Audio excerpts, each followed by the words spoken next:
Hola, hola, Lo siento. buenas noches. Les damos la bienvenida a este episodio de La Hoja de Olivo. Hoy de nuevo nos acompaña Lance Weber. Quienes no lo conozcan, digo, ya lo tuvimos en un primer episodio, eh, pero bueno, lo voy a volver a presentar para los que sea la primera vez que ven el episodio. Lance tiene un posgrado en Geología y Geofísica, ha trabajado en divulgación pública para el Servicio Geológico de Utah durante casi 20 años como geólogo y ha liderado su programa de divulgación y gestión de datos. Él es pionero en el campo de la visualización geológica, creando quizás las primeras visualizaciones interactivas de mapas geológicos estatales ya con el lanzamiento de Google Maps. En el Servicio Geológico de Utah ha alcanzado reconocimiento nacional por idear, diseñar, codificar el portal de mapas 3D, una aplicación de mapeo que se ha obtenido, que se ha mantenido, perdón, entre las mejores aplicaciones de mapeo geológico interactivo del país. Trabajando en la divulgación de información y la gestión de datos, ha encontrado maneras únicas de hacer la investigación científica de su agencia, que su agencia, perdón, sea más pública, principalmente a través de artículos de narración en línea, visualizaciones 3D y aplicaciones de mapeo. Ha publicado más de una docena de artículos circulares sobre la geología de Utah y continúa manteniendo públicamente material geológico adicional y visualizaciones e ideas en sus sitios web, los cuales vamos a poner en la descripción para que ustedes lo puedan leer. A diferencia del otro episodio, en este va a ser en inglés, en vivo, y después, bueno, lo vamos a traducir ya sea con IA o usando o alguien que nos ayude a traducir. Entonces, no se preocupen, ya saben que normalmente siempre ponemos la versión subtitulada y o el doblaje. Esto es para que Lance pueda expresar mejor las ideas y puedan estar más claras. Pues ustedes pueden hacer sus preguntas en español, Lance entiende español y si no, pues yo trataré de traducirlas para poder responder las preguntas. ¿Vale? Entonces, Lance, tu tiempo y gracias por estar. All right, mucho gusto por estar aquí. Sí, voy a hablar en inglés porque hablo español más o menos, pero no lo hablo muy bien. Lo aprendí en mi misión en California, pero hace muchos años ya y no lo hablo muy bien. Y especialmente en las cosas las cosas científicas. No hablo español para nada. Entonces voy a hacerlo en inglés y podemos traducirlo. All right, so I'm gonna start, right. I'm gonna start in English, and hopefully you can kind of understand. Hopefully some of the viewers can kind of understand, and then yeah, afterwards we'll do it in 8i, and it'll be a lot better. But I came on and I did this in Spanish. What was that? A couple months ago, right? And explained a lot of this stuff. But like I said, I tried to do it in Spanish, and it was just horrible. I could not. I mean, from my point of view, I had such a hard time thinking of the words and thinking of what to say when I'm trying to translate them into Spanish. But I hope that people will not only listen to this, but like share it, right? This is a really amazing.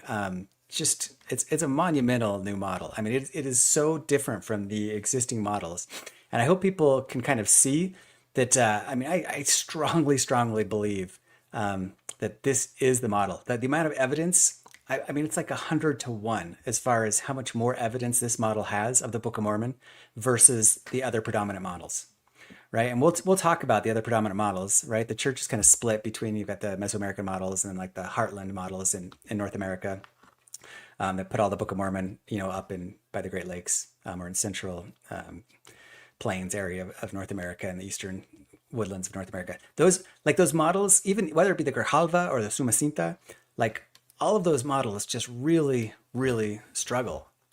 They've got a lot of cultural evidence, right? There's a lot of like circumstantial kind of cultural stuff that is really strong for the Book of Mormon. But when you get down and try to actually match cities, right? You're trying to find Zarahemla, or you're trying to find the city of Nephi, and you're trying to find something that matches archaeologically with the actual radiocarbon dates that, having Nephi get there right at, what would it be, 580 BC, and starting to build a city 580, 550 BC. It's just not great. Whether you're doing Santa Rosa, I guess, in the main Grijalva model, or whether you're trying to do Paquime or any of those along the Usumacinta River, the radio carbon dates do not match very well. And not only that, when you try and match Zarahemla with cities, Zarahemla obviously was a pretty large city, given the text. It's fielding armies of 20 to 30,000 people when it names armies, and then it's talking about unnumberable armies, which are suggesting more like 50,000. And then after the time of Christ, of course, we've got, armies that's talking about the final battle is probably 250,000 people. Like these are huge armies, right? And so the idea that Zarahemla is a small city, like Santa Rosa, for instance, which wasn't even bigger than Chiapa de Corso, there in Chiapas, like these are small 20,000 person cities max in the pre-classic area. They don't work. But the heart of what this model is, which I hope will be what really helps it resonate with all of the Mexican members of the church down there. And I do tours down in Mexico pretty often. I'm trying to do them like once a year or so. So come visit me. But I know how it is. The members of the church, the population, everything in Mexico is like in the Valley of Mexico, right? It's like 60% of the population lives between Puebla and Mexico City and Guadalajara. It's like that's where all the people in Mexico live. They don't live down in the Mayan lands, and that's how it's always been. Archaeologically, it's the same way. Other than like a short stint when you had the Mayan apex at 300 to 800 AD, by far the massive populations lived in the Valley of Mexico, and Teotihuacan is like the best example, right? And that is my Zarahemla. Zarahemla for me is the Mexican highland, right? It starts down in Morelos, but it kind of pushes up into the Valley of Mexico to the time that Laconius builds the city, and that is Teotihuacan. So anyway, I'll go through all this stuff, and I really hope that members will share this video, and that we can kind of get people's minds down in Mesoamerica out of the Usumacinta and Grijalva Mayan lands, help them understand that it's like, no, the Book of Mormon is talking about bigger people. It's talking about people closer to where most of the people live in Mexico. It's talking about where the biggest ruins were, like Teotihuacan, like the Valley of Mexico. It's the Mexican highland. That's why the model is called the Mexican highland now. So anyway, let me start here. One thing I wanted to kind of show everyone, so I'm a geologist by trade, and geology and archaeology, just prehistory thing is kind of my specialty, and I do all these visualizations. And like that, I think I've studied this and done more work when it comes to visualizations than anybody else, by far, right? Sorensen and these guys, they had a lot of tools, but they didn't have the tools that I have. I've built tools that have made it possible for me to identify virtually every major city in the Book of Mormon. So every major city I have matched with an archaeological ruin, and it's amazing the correlations. Like I said, the radiocarbon dates end up matching in the pre-Creation area perfectly. The populations end up matching. The geography matches, and I couldn't do that unless I would have without these visualizations that I built. And just kind of show an example, I'll pop out really quick, and you can see all of this stuff is going to be available on my Gathered in One site. So I have a website called gatheredin.one. You can kind of see the URL here. And I mean, just go to it, translate in Spanish if you need to. It's pretty easy, Google Translate does a great job of translating my site, I've found. But part of it is, if you go right down here, you can see this North American Archaeology Explorer. If you click on this, right, and just open it up, you will see this application that I built. And it has pretty much every archaeological site in North America. So right here, this is every significant site that exists. And you can visualize it in so many different ways, right? So if you want to see like which sites kind of had significant populations, you can visualize them by population. And so you can see, where, you can see when it comes to the Mayans, the big populations weren't down in the Grijalva River. They weren't along the Usumacinta River, right? They're in the Mirador Basin. But they don't really compare to the major populations through archaeological history, through the pre-classic especially, and early classic, which are in the Valley of Mexico. And if you want to zoom in, you can see here, if you just switch, to, you can go to imagery. And so if you want to actually zoom in and see Teotihuacan, you can see the actual site, right? And if you click on them, they open up windows and show you Wikipedia articles. They show you images of the site. And it's really the building of this application that has helped me to, I think, solve the Book of Mormon, right? And I've been doing this for 20 years, but I've only started releasing this to the public in the last about 3. And so I imagine that within 20 years, I'm pretty confident that it will become the predominant model as people study it, because they'll see that it just makes a lot more sense. The sites. One question there, like, how do you build this? Like, is this like a custom development that you did, like using code, or is like an app, or is just like a layer on I do top of computer Google Maps? programming. No, I do Okay. computer programming. So I have built a Google Maps layer. So you can actually see this in Google Maps as well if you want. But this is coded in something called the ArcGIS JavaScript API. And so I'm a JavaScript programmer at work. I do these geologic visualizations for geology to kind of solve geologic problems. And so I apply kind of that same thing to archaeology. And in fact, I mean, if you go here, like you can go, I'll just show you really quick. You can go and actually see this thing in, so if you want to actually see it in kind of a Google Earth style, you can open it in 3D. Oh, one sec. So the problem with this is if when we're doing StreamYard, it is so resource intensive that it slows down the StreamYard. So I won't do this much. I'll just kind of show you really quick, and then I'm going to shut this window so it doesn't take off all the thing, take up all the memory. But yeah, so like if you, let me see if it'll go. Yeah, it's too slow in this. But if you open this on a nice fast computer, you can tilt the screen and see it actually in 3D. This will, it just won't do it right now.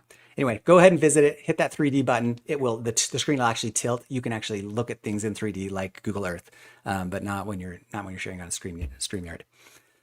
So let me just go back really quick to my presentation. But like I say, so open this up, check it out on your own, and there's actually a way in here that you can even like kind of look at the Book of Mormon equivalents in here. Like if you go to this, and then I have a flag where you can just go and Book of Mormon equals true,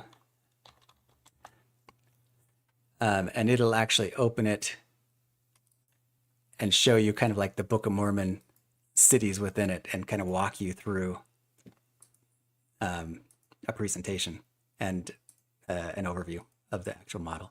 Anyway, like these are all Moroni cities that he's built across here in the land of Zarahemla, Lamnin, and Nephi. Well, let's go back to the slide thing, and I'm going to start from the beginning. So right here, let me do sharing here. Oh, my bad. Slideshow. Okay, and I know I'm going to talk fast. I hope the AI doesn't have trouble translating what I'm saying when I talk a little bit fast. Okay, but the real strength of my model is every single major culture on the North American continent, right, in the archaeological record is represented in my model, right? And so right now in the church where you've got like these kind of splits between like the Heartlanders and the Mesoamericanists, right? And you can see here the Mayan models who put their models like on the Sumacinta and the Grijalva versus the Heartland model people who put it all in the Mississippi. My model synthesizes and combines both those models, right? Because my continental model, my Highland continental model, suggests what I think the text makes obvious is that it happened on the entire continent, right? It wasn't just in Mesoamerica, it wasn't just in Mexico and Guatemala, and it wasn't just in North America. It covered the entire continent. And honestly, that should be obvious from the text, right? Because the text itself is talking about Zarahemla, it's talking about this land southward where there's just this huge population, where there's these massive wars and massive cultures and buildings. And then in the end, you know, it talks about this land northward where Haggith goes, and they say it's an exceedingly long distance, right? The only time they even say that word, exceedingly long, in the Book of Mormon is when they're talking about going from the land southward to the land northward. And the land northward, where it all ends, where the plates get buried, where the final battle occurs, the plates are in New York, right? Joseph Smith digs them up in New York. And so it's intuitive. It makes sense. Like, why are we doing this two Comori theory where we're saying, well, some people think it happened all in Mexico and that Comora is in Veracruz. And then, you know, so many people see all the holes in that model because it doesn't make sense for there to be two Comoras, given what the text said. You know, then so there's this whole nother model up in the eastern U.S., you know, in the Heartlanders saying, no, Comora's Comora. There's all these quotes from Joseph Smith that prove that the Hill Cumorah in New York is the actual Cumorah. So my model synthesizes those two. It combines it. It says, no, it happened over the entire continent, right?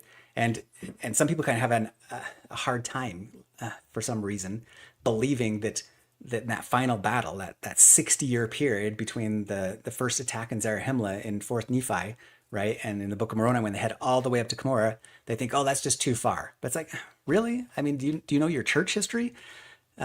because in church history, the saints started in New York, and within 30 years, they ended up in Utah. That's 2,000 miles in 30 years. And they built all these cities all the way along the way, right? Between Nauvoo, Kirtland, all the way to Utah.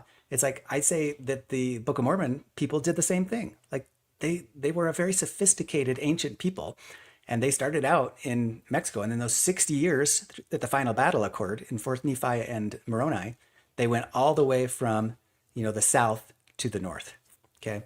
And I hope that seems intuitive to people. I have a lot of evidence on this, so we'll just keep walking through and I'll talk a little bit more about it. But some of the big strengths, I think, of my model is, first of all, like we say, it uses every single culture on the continent.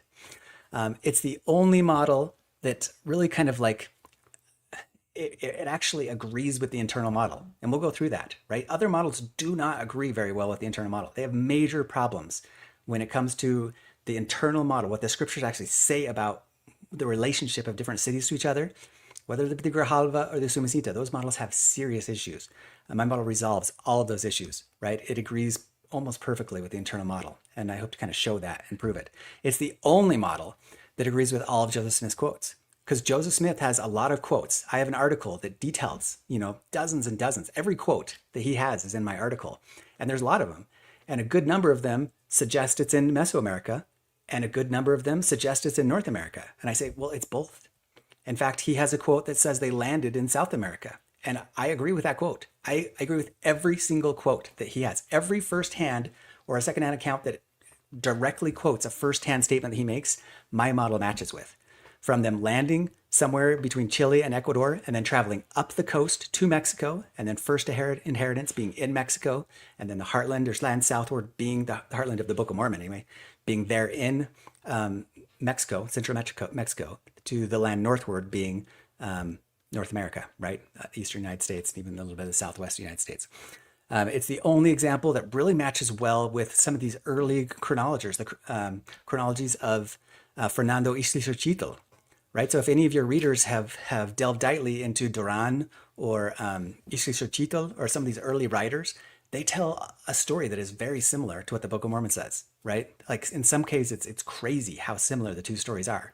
And I have an entire article that just goes through quote after quote of quote. I have hundreds of pages of his stuff that matches incredibly well with the Book of Mormon, but he's always putting kind of the heart of these ancient Toltec people that he's telling about in Puebla, right? They're always like these cities in Morelos, a little bit in the Valley of Mexico, and then in Cholula. Like that's kind of his heart. And he talks about the Rio Balsas, right? Which back then, what did he call it? Like, Rio Balsas is kind of a modern name, but the Rio, I'll get to that in a second. We'll talk about it, which I think matches with the river siding. So those early chronologists, their histories, I think, match with my model. They don't match very well with the other models at all. It's the only model that really fits the text when it comes to the dates and the scope of the Book of Mormon, right? So the dates and the scope, talking what we already just talked about with the populations being large enough and within the time frames that the Book of Mormon sets, right? Because if we're going to say the Mayans are the Book of Mormon, well, the Mayans are outside of the Book of Mormon timeline. The Mayans, I mean, they really don't take off until like 300 AD, till about the time the Book of Mormon's ending. And they hit their peak like 700 AD, right? And then they're collapsed by like 900 AD. It doesn't fit the Book of Mormon, especially in the pre-classic where the bulk of the Book of Mormon is happening, which is that 100 BC to the time of Christ, time period of Moroni, that the book Alma basically covers. My model supposes a new cataclysm, right? When it comes to the destructions of the time of Christ, I talk about how the only way, and I'm a geologist, and I'm just saying that pretty much everybody who's ever proposed what the destructions of the time of Christ are, it doesn't work geologically. It's wrong. It does not match what happens in 3rd Nephi. You need something that is much larger than just a local volcano. Or in the case of the Heartlanders up in North America, they say it's the New Madrid fault along the Mississippi River, and that kind of explains all the things. It doesn't. The scope of 3rd Nephi 9 and through 11 is huge. You would need multiple volcanoes going off at once. And it says pretty clearly that a storm arose before the volcanoes, before the darkness, right? So it says a storm arose, such as one that had never been known throughout all the land. And then it talks about happening in the land northward and in the land southward. So in the entire thing, after the storm arises, then the entire earth starts trembling, right? After the storm. And then the darkness comes upon them where you can't even light fire. The only way that you can get that is actually a comet impact, right? And there's a lot of research out of Los Alamos Labs from the USGS, the United States Geological Survey, that models what would happen if a comet was to hit. And if that comet was to hit the ocean hard enough, it then vaporizes it creates a sonic wave of vapor. So it actually creates a storm out from under it. And then if it's able to hit the crust underneath that, it will affect the plate enough that it could cause enough subduction to destabilize multiple volcanic chambers at once, right? And it's really the only thing big enough to fit the scope of what the Book of Mormon suggests might happen. And so I propose that is actually explains a lot of archaeological reasons that it hit in the Pacific and killed most of the people that lived on the islands of the Pacific. But I can go through that if I have enough time. We'll talk a little bit more about that. We've already talked about how it harmonizes the predominant models, harmonizes the Heartland model and the Mesoamerican models, and it just has so much archaeological evidence. My city of Nephi, there is nothing that even comes close to matching the text as my city of Nephi, which is Monte Alban, right? And the matches between Monte Alban and the city of Nephi are amazing, from the radiocarbon dates to the temple that exists there right now, east-facing two-room, two-column temples, the same shape and form as the Temple of Solomon, the only real east-facing temples that were built before the time of Christ in all of the New World. And then the ancient one that actually matched even better, the layout of the valley, the warring tribes. Anyway, there's a ton of stuff. We'll get there in a minute. So let's go off, and we're just going to talk a little bit more about this model that kind of harmonizes the existing models. It even harmonizes the Baja model that exists out there for those members who are familiar with the Baja model. It harmonizes a little bit of the South American models. Like I say, that quote by Joseph Smith that he landed in South America and then came up the coast. So these are the two kind of major South American or Mesoamerican models, the Usumacinta Mayan model and the Grijalva Mayan model. I have hundreds of pages that you can go through on my website that just go through scripture after scripture after scripture and show that these models do not work very well. And I mean, if you live in Mexico and you're Latino down there, you kind of understand the archaeology a little bit. You should have already been scratching your head when it comes to knowing about the Teotihuacan Empire, right? Because the Highland Empire, which takes off at about, 100 BC, it really starts becoming huge, and Teotihuacan is like starting to be built out, at least by the time of Christ. And by 50 AD, I mean, it's huge. It's got like 100,000 people. You should already be scratching your head and be like, well, if the Book of Mormon happened down in Chiapas, wouldn't it talk about them? This idea that those are like the Gadian robbers or something like that. I mean, the Gadian robbers were just like these band of people. They're bandits. They're guerrilla warfare people up in the hills. You should be scratching your head when you're reading Sorensen's model or any of these guys who are trying to say that Teotihuacan was the Gadian robbers, like the largest empire that North America has ever seen in the prehistoric time period, right? That those are the Gadian robbers, or that the Zapotecs are the are the Jaredites? Like what? That should make everybody who knows anything about Mexican archaeology just be like, that makes no sense. Like at 300, 400 AD, when the Nephites would have been fleeing from the Lamanites into the land northward, you better believe that the text would have talked about them hitting up against the Teotihuacan Empire, because by 400 AD, Teotihuacan is at its height. You've got 250,000 people in the city of Teotihuacan. You've got who knows how many million within the Valley of Mexico, certainly over 500,000, probably a couple million. You've got Cholula and the Valley in Puebla, these massive imperial cities, and yet the Nephites don't say a thing about them, or they're the Gadian robbers. I mean, give me a break. Give me a break. But that's the best we've had. Like that's the best explanations we had, because people have been confused, and I'll talk a little bit why they're confused, mostly because of the narrow neck. But I hope that just somebody saying that will make every Latino member, every Mexican member should be like, oh yeah, that is kind of crazy. Like what the heck? What were we thinking? What were we thinking that the Nephites were like this tiny little city in Chiapas or down along the Usumacinta, and yet the Book of Mormon doesn't talk about anything about the Teotihuacan Empire, about the Mexican Highlanders. Anyway, those in my model, like I say, are the heart of the Nephite people.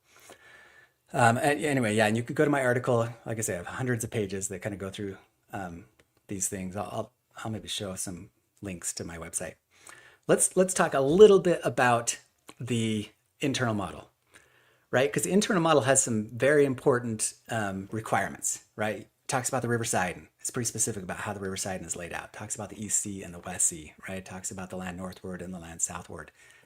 There's real issues if you're trying to match the internal model, which most internal models kind of agree, right? We've got a number of really good internal models. I have my own internal model that I made when I was in 10th grade, right? In seminary. The first time I read the Book of Mormon, I sat down and when it started telling directions, I'm like, oh man, here's directions, crazy. So I'm gonna make a map. And I started drawing my own internal model, and it agreed with these other models that I hadn't even seen, because the internal model is pretty consistent. And I'll tell you what, it doesn't look like the Yucatan or like the Isthmus of Tehuantepec or the Yucatan Peninsula. It doesn't look like the models that are down in Chiapas at all. So here's my internal model, and a lot of these things are in English, so Spanish speakers are going to have a little difficulty because these won't translate with Google Translate like the most of my site will. But still, if you go, I have an internal page, or sorry, an internal model page on my website, and I mean it's probably got 40 to 70 pages of content, and most of that will translate. But just go and look at this and look through all of my scriptures.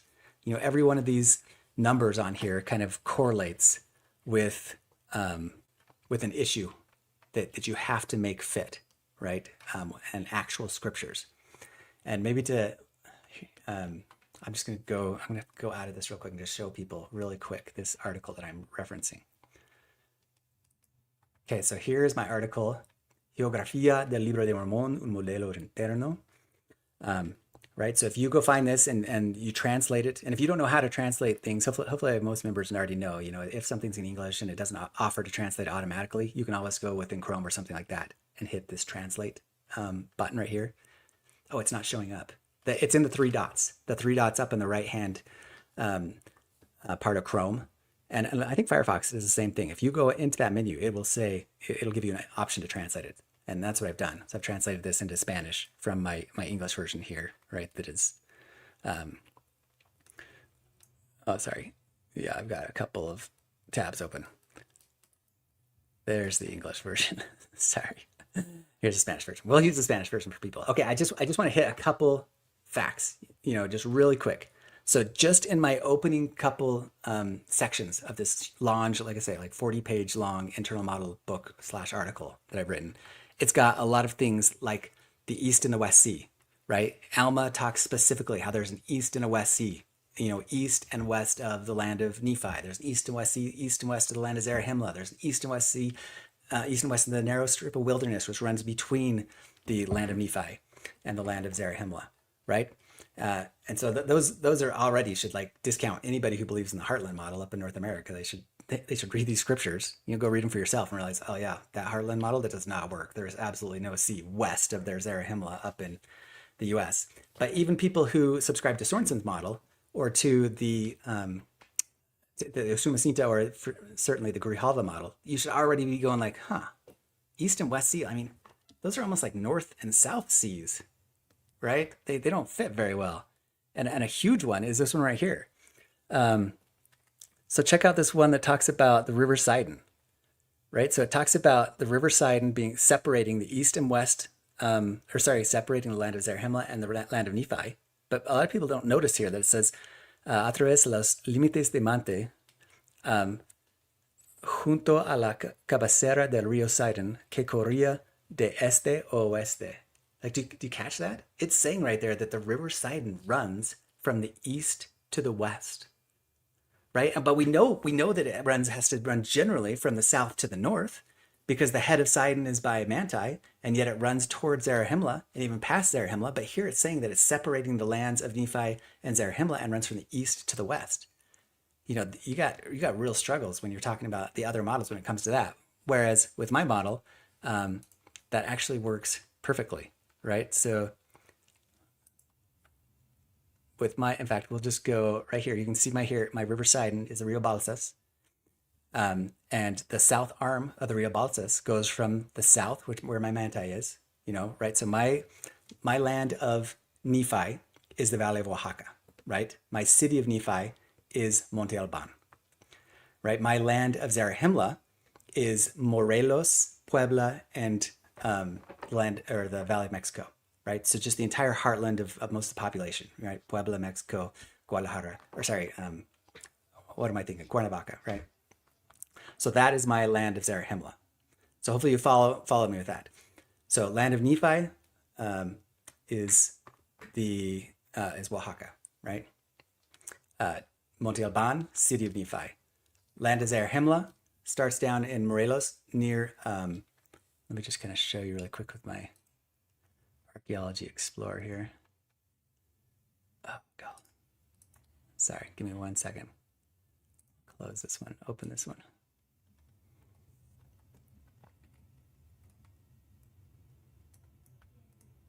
Okay, hopefully that's going fast enough here.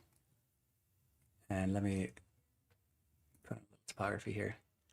Okay, so here is the River Sidon, right? And it generally runs from the east to the west, but it has this major arm that goes from the south to the north. And Manti is down here. I think that Manti is actually the city of Cerro de las Minas, right?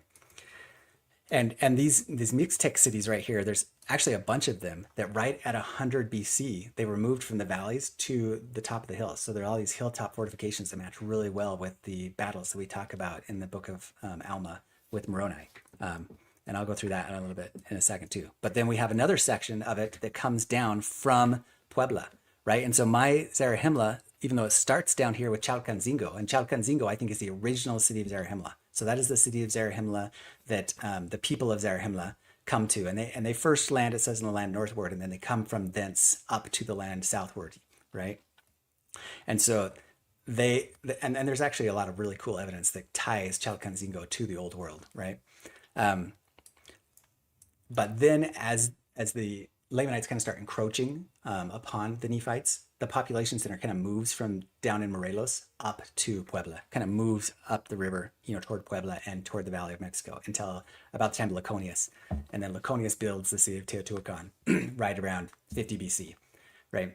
And if you know very much about Teotihuacan, you got to understand too how amazing the match between Teotihuacan and the city of Laconius is, because it says, right, like in the archaeology, we know that Teotihuacan kind of sprang up overnight. It's kind of almost a mystery. Like, why did people abandon all of these cities like Cuicuilco? Was it just a volcano, or why did they all abandon all the other cities and then urbanize? Like, Teotihuacan sprang up pretty quickly. And not only is it like this massive urbanization project, it has like these neighborhoods from all the different cultures, right? You've got like a Zapotec neighborhood, you've got like a Mixtec neighborhood, you've got a Huestec. Like there's different neighborhoods from these different cultures. Well, the Book of Mormon explains that pretty awesome, right? Because if you remember the story of Laconius, the Gadian robbers had been like putting so much pressure, attacking all the edges of the entire Nephite nation, that Laconius tells everyone, hey, let's gather. Like, get all the people from the outskirts of our nation. We're going to gather in one central area. And it says, in the place that they chose to gather was the land of Zarahemla and the border of the land of Zarahemla and the land of Manti. And so all the people gathered to this huge kind of urbanized project.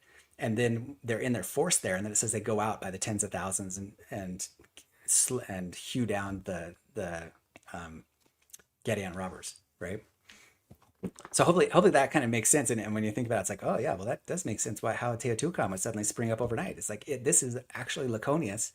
And it actually explains too, because if you've read how some of the haciendas, like some of those outbuildings in Teotihuacan, have a very like Roman feel to them almost, right? Well, Laconius is like a Latin name. and if you've heard of the Toluca figurine, there's a Toluca figurine that kind of ties Greek and Roman anyway, I'm not going to go there. I'm actually not going to go there right now. There's some cool ties between the old world and the new world, both in Chalcanzingo, in La Venta, in Toluca, in Teotihuacan. Okay, let's go back. We're going to go back and get back into this real quick. Okay, and so then in mine, right, the land northward is North America, right? The United States, basically. The land southward is Mexico. And in my model, kind of like the names of the places are super intuitive, right? Almost like if you could think of the most intuitive name for a city, that's what they gave it, right? So it's like, why is Desolation called Desolation? Because it's a desert. It's really desolate. Why is the land Bountiful called the land of Bountiful? Which in my model, Bountiful goes all the way from the East Sea to the West Sea. So in my model, Bountiful goes all the way from northern Veracruz across the Mexican highland to West Mexico, and then up just a little bit into Sinaloa and Nayarit. And so where in Mexico are the most bountiful, um, productive cropland in all of Mexico? Right there, right? The Mexican highland. It's like that's where something like 80% of the crops of Mexico are grown in the Mexican highland or up West Mexico. That's super bountiful. And the land of many waters, like where in North America has the most many waters? Um, the Eastern United States and the Great Lakes, right? Um, so whether it be land of desolation, land of many waters, land of bountiful, they're all just kind of like the most intuitive places. If people want to read my Book of Mormon quotes and my Joseph Smith quotes, go ahead and go to my website and just search that up. I have a ton of them. This is just an abbreviation of them, but you can see that Joseph Smith kind of talked about the landing being in South America, which I say, why not believe him? It makes sense that they actually would come across the southern. If you're going to go across the Pacific, it's hard to go straight across the Pacific. You kind of have to go south and work your way across the world. It's called the Roaring Fifties. And even today, when you sail across the world, usually you go across that southerly route, and then you would hit the coast of Chile and come up the coast of Chile to Mexico. And then Zarahemla, land of Nephi and everything is in Mexico, land of desolation. Joseph Smith has some quotes saying it was in the southwest United States. I agree. I think the border of the land desolation and the border of the land bountiful was right there north of Mazatlan.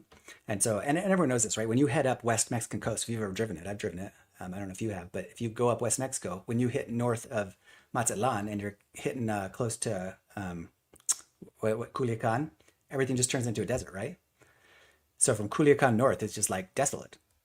And so that's my border of desolation. And it's because that rain shadow of Baja, California, turns everything desolate. That's my border of bountiful and desolation. And then desolation runs all the way up into the southwest. And then the land of many waters and the land of Cumorah are all in North America or in the United States. Anyway, and if you go to my articles, there's tons of quotes by Joseph Smith, by early pioneers, where Joseph Smith explained to them like the journeys of the Nephites, and even said, like right there, you can see this is in English, but it says the land bountiful, Central America, right? The land of desolation by the sand hills of Arizona, right? This is actually where Moroni went. There's quotes that say that Moroni actually dedicated the Salt Lake or the St. George and Manti temples. And then he went east. And so anyway, I have a bunch of articles on this, hundreds of pages of stuff. So that's just kind of each of these colors. You can see right here, land of bountiful, land of Nephi, the Mayan lands, and mine are just part of the Lamanites, right? And then you've got the land of desolation up here, and then you've got the land of many waters, and then this right here would have been the trek that they did northward in Fourth Nephi and Moroni. Anyway, I got a bunch of quotes by experts that are pretty cool. This is like probably the foremost expert on Mesoamerican archaeology as far as English speaking Huedos, right? This was the Harvard professor, and he even in an interview talked about how it's like the Mayan lands don't make any sense during the Book of Mormon times. He's like, now if Joseph Smith would have said that it happened in the Valley of Mexico, he might really have something there, because that was a old world level civilization, right? Culture. Like the Teotihuacan Empire was crazy huge. It matched anything in the old world. Like that could be something, because that actually fits the text. And he understood the Book of Mormon well enough to know like what it claimed. And so he even is quoted being like, it would make sense if it was in the Valley of Mexico, but not really if you're going to put it in the Mayan lands, because in the pre-classic, the Mayan lands, they just didn't have the population yet. They were just, those were all tiny, unless you're talking about the Mirador Basin, and there's issues with that too. Okay, oops. Let's see, I'm going to just go past that. Okay, Xochitl, like I have an article on this, and man, it is crazy. Just go visit my article. You can see here how both of them talk about three civilizations. Both of them talk about a big destruction at the time of Christ. They both talk about a big migration that went north. Like he even calls the Gulf of Cortez, right? The Gulf of California, la lengua del mar. He calls it like a tongue of the sea, in the exact same way that the Book of Mormon calls the narrow neck a lengua, right? In English, it's different, right? But in Spanish, it actually matches perfectly. Even the language he uses matches Xochitl. And I'm sure I'm massacring that name as far as my pronunciation of the What is the language that they spoke? Nahuatl. Nahuatl, exactly. Yes, I'm not a great Nahuatl speaker. Um, okay, but and yeah, and I've got all sorts of illustrations on my website that maps out where I think his journey takes them, right? Different than what a lot of people think, and where um, his what is it called? Chalcanzing. Oh, it's it's been too long since I've read this, but the place where he believes the Toltecs came from. What was that called? It was the Toltecs began in. Anyway, he tells about like three different migrations. If you read the entire works of Ixuchochitl, and it's my belief, like, because these are like not even very readily available in English. You really have to search them up to find English translations, and English translations are not great. So I believe that once Spanish speaking members, people of Mexico, like really catch on to this model and really start diving in to some of these early chronologies, these early historians, like they will find so much cool stuff, like so much stuff, more stuff than I have found. I wish that we could get some real like Latino Mexican scholars who just dive into this stuff because I think they're going to find unbelievable parallels between this stuff and the Book of Mormon once they look in the right area. Once you stop looking in the Mayan lands and you start looking in the Valley of Mexico and the Mexican highland for Zarahemla, right? You're going to just, already it's kind of blown my mind because there are so many parallels. But it's once again, I think the Mexican members that are going to solve all this stuff perfectly. Like it is the Mexican scholars. Like even right now, the Mexican scholars are better than, I mean, 50 years ago, all the scholarship um, was in America because that's where the money was and that's where the universities were. But even right now, like the Mexican scholars, when it comes to archaeology, man, they are doing unbelievable, amazing things. Archaeologists in Mexico, now that Mexico is gotten to be, rich, powerful, getting enough money that we can have some really amazing, amazing Mexican scholars. And I can't wait to see how they find them. Now we need Mormons. Like we need more LDS people in Mexico that are diving in and looking in the right place for the Book of Mormon. And if they can just use this template that I've gotten of where the Book of Mormon happens, I know that they will find like every little detail. I've already found pretty much every city. I'm finding even the battles. I'm finding all the dead bodies of the individual things. I think we're going to find every single battle, like the dead bodies for every single battle. I've probably found maybe a third of them. I think we'll find the other two thirds, probably within the next, 20, 30 years. Archaeology in Mexico is just going awesome. It's crazy what they're doing. The languages, right? Even the languages. I don't think a lot of Mexican members like know how strong their position is, but like when it comes to Nahuatl, what the Toltecs spoke what is it called? Now I'm forgetting so the language that the Toltecs spoke was Azteco. How come I forget? Uto-Aztecan.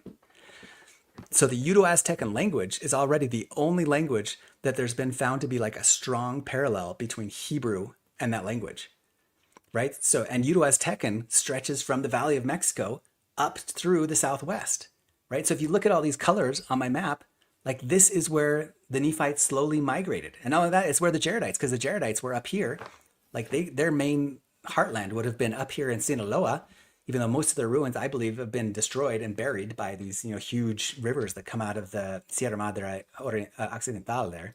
But there's still a ton of, like, if you look at the shaft tomb burials, like the correlations between the shaft tomb burials and things that you find in Babylon and in Mycenaean culture are amazing, right? And so these shaft tomb cultures, I think, are the early Jaredites, along with some other things I'll get into here.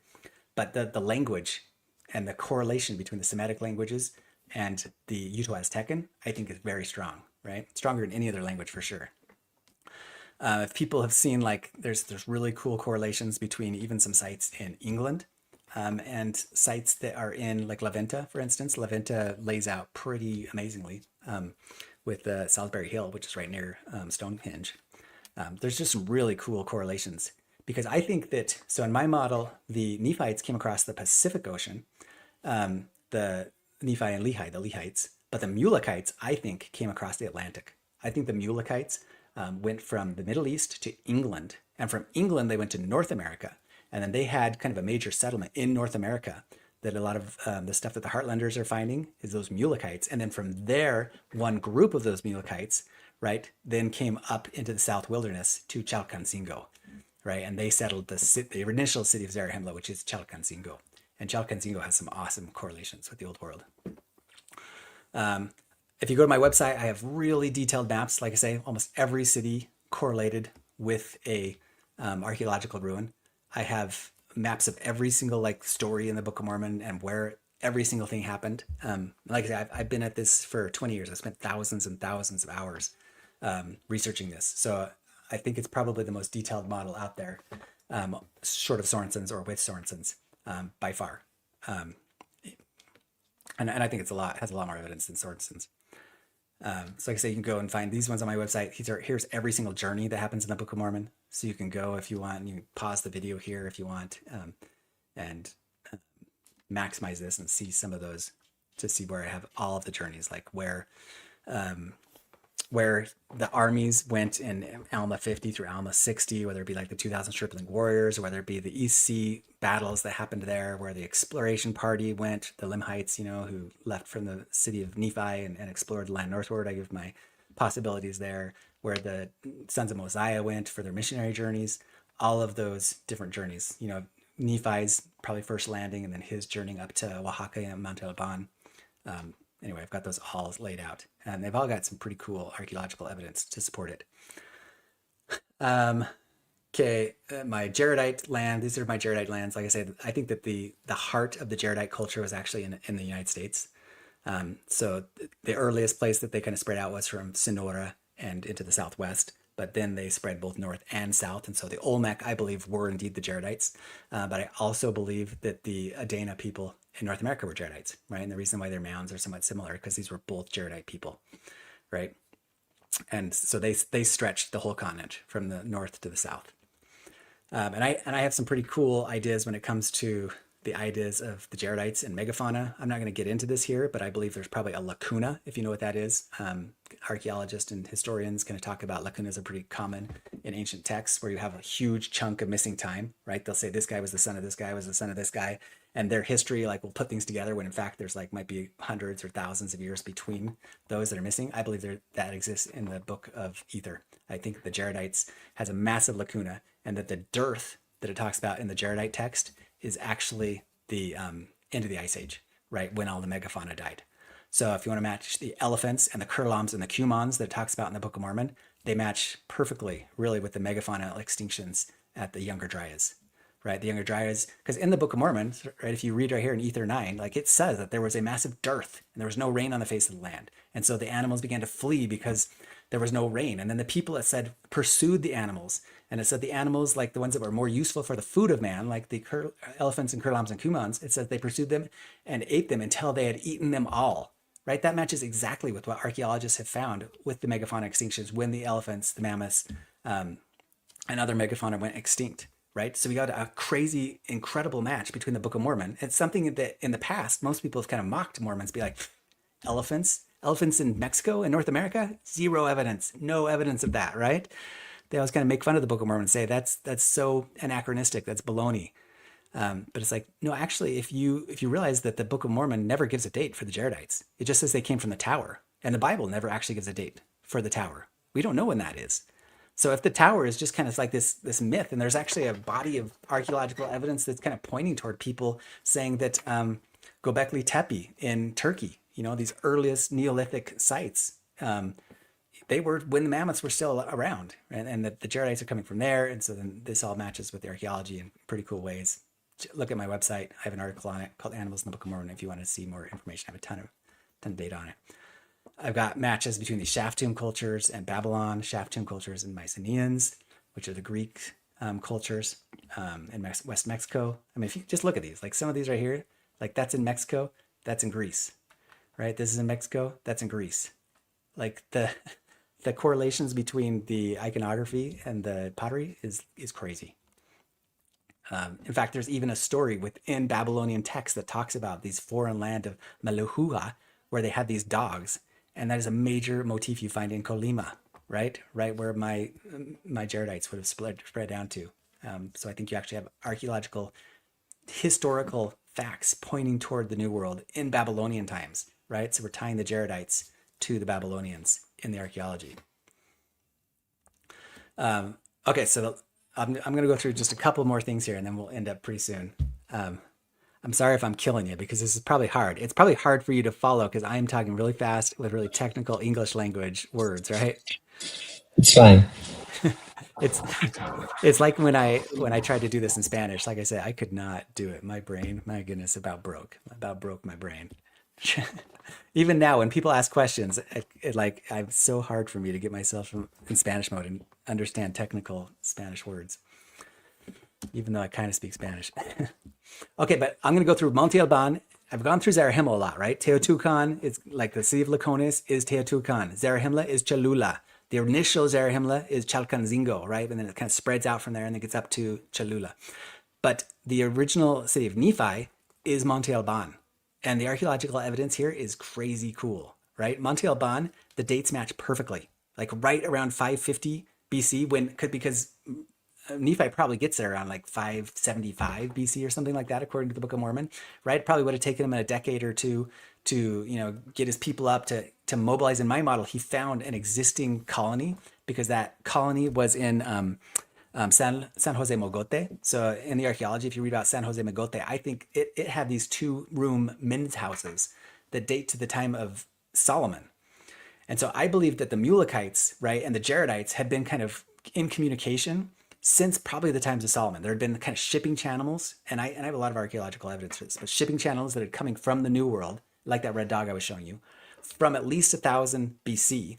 And I think in Oaxaca, the same thing was happening, that you had some kind of a Semitic, maybe even an Israelite community within Oaxaca. And Nephi, right? Nephi, he's a desert person. He's from the desert. So he lands on the west coast of Mexico, and none of their crops will grow, right? So they need to find an arid environment, someplace that's pretty dry to grow their crops. And so they send out scouting parties and they talk to people and they find out like, hey, there is a group already up in the Valley of Oaxaca. Like go up there. So he goes up there and it's like, oh yeah, well look, this already matches with our climate a lot better because Oaxaca is so much drier.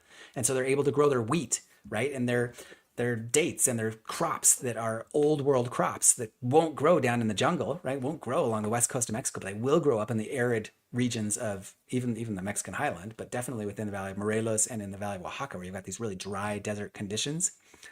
So he gets up there, he finds a group of either Israelites or just Semites, and he mobilizes them from Chiapa or from San Jose Mogote, and he says, "Hey, we're going to build a full-on city, and it's going to be after the manner of Jerusalem." And so they cut off the top of that hill at Monte Alban, and they start building that thing by 560, 550 BC, right? And they build this massive.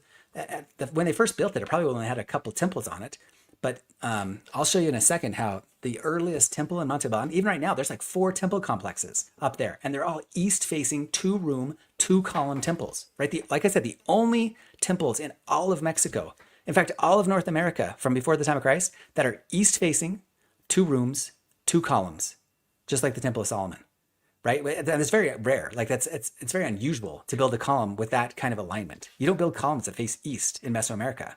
They all face different directions, right? Their alignments were somewhere different. But you have these Israelites come in, and it's very important for them for the temples to face exactly east. And that's what happens in Monte Alban.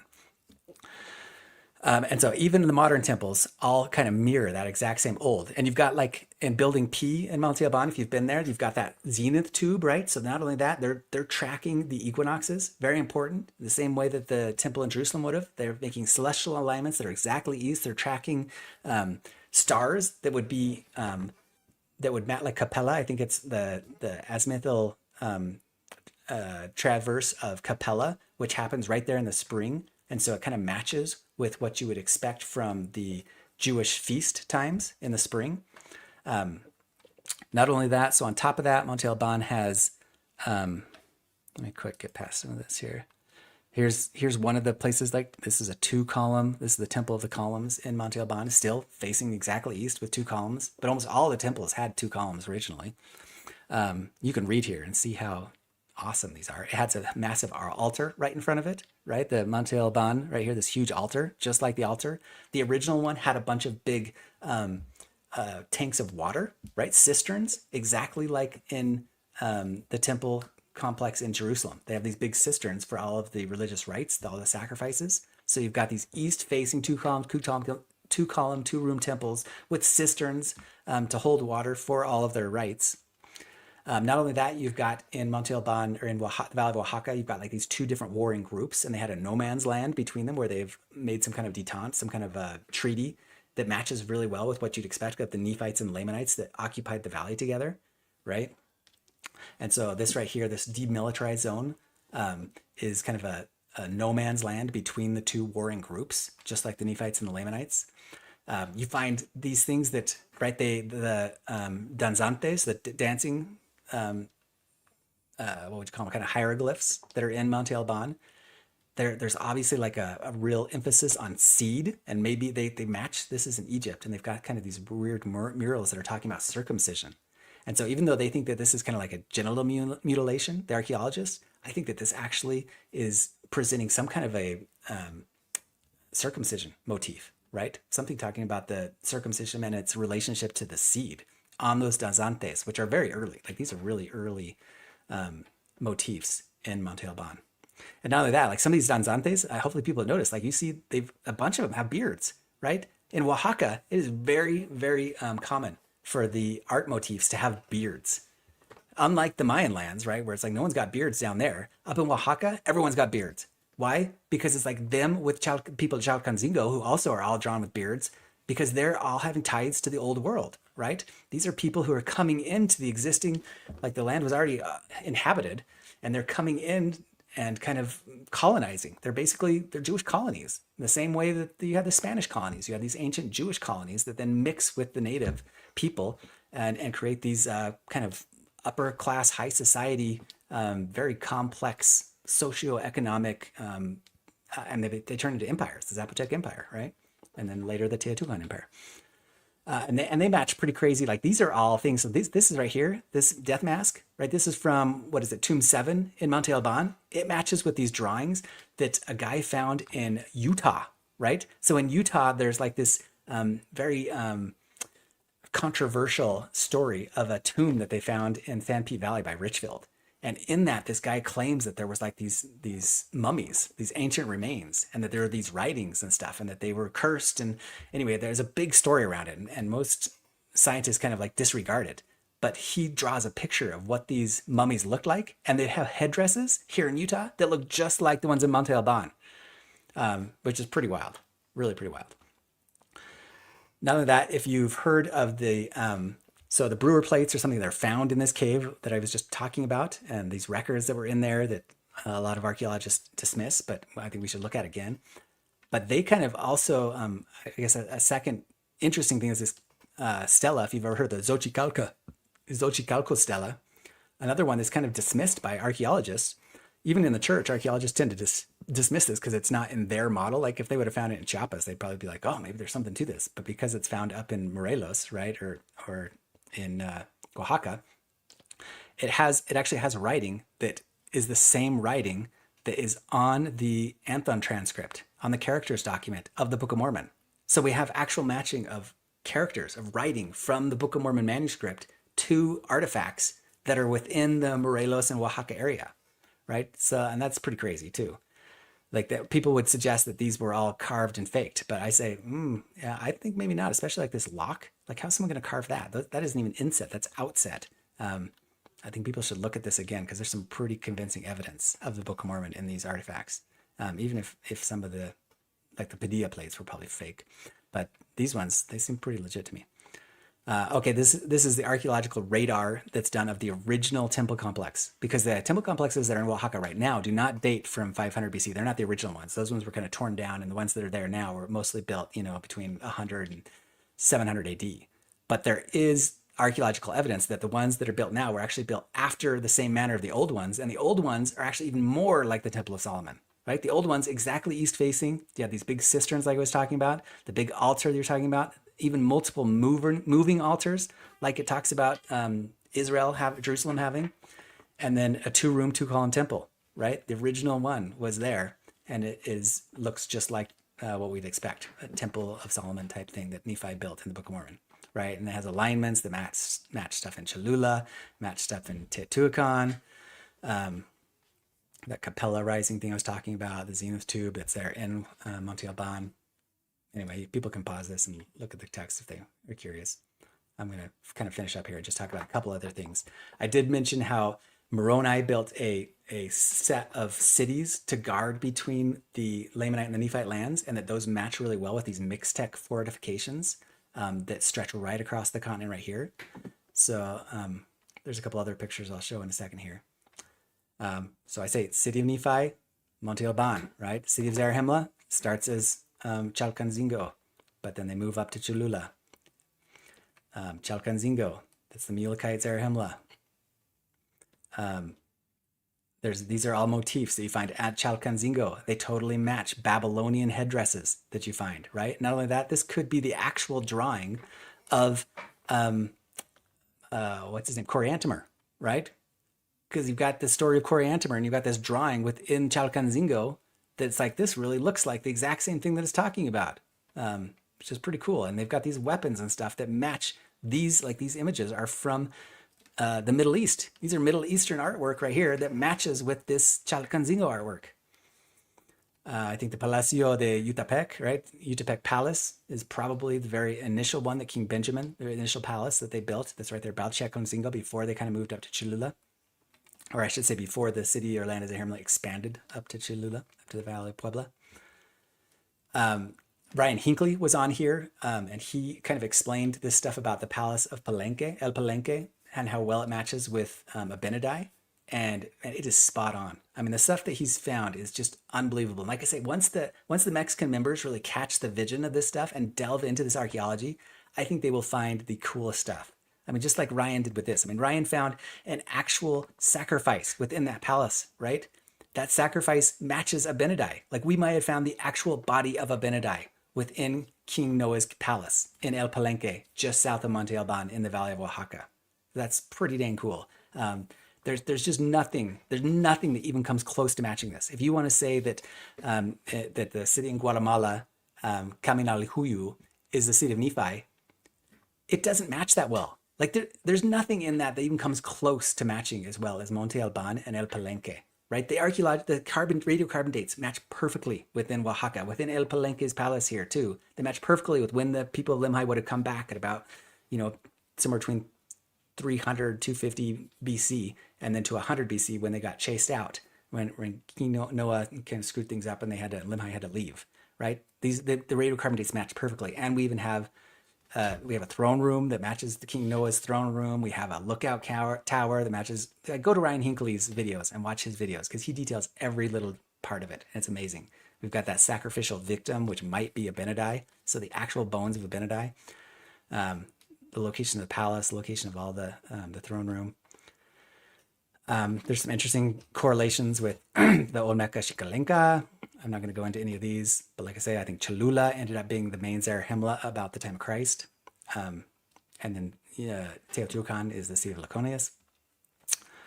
So Cholula, this would have been Zarahemla. I'm going to just kind of go through these really quick. Oh, okay, I'm going to hit two more things I want to just talk about really quick. So this is that string of fortresses that matches in the Mixtec land, that matches what it talks about with Moroni, building his kind of fortresses that fortifies. This would have been the Nephite lands would be the Zapotec Empire, right? The Nephites would be the Highland Empire, and then between them is that line of cities that it talks about in Alma 50 that Moroni builds.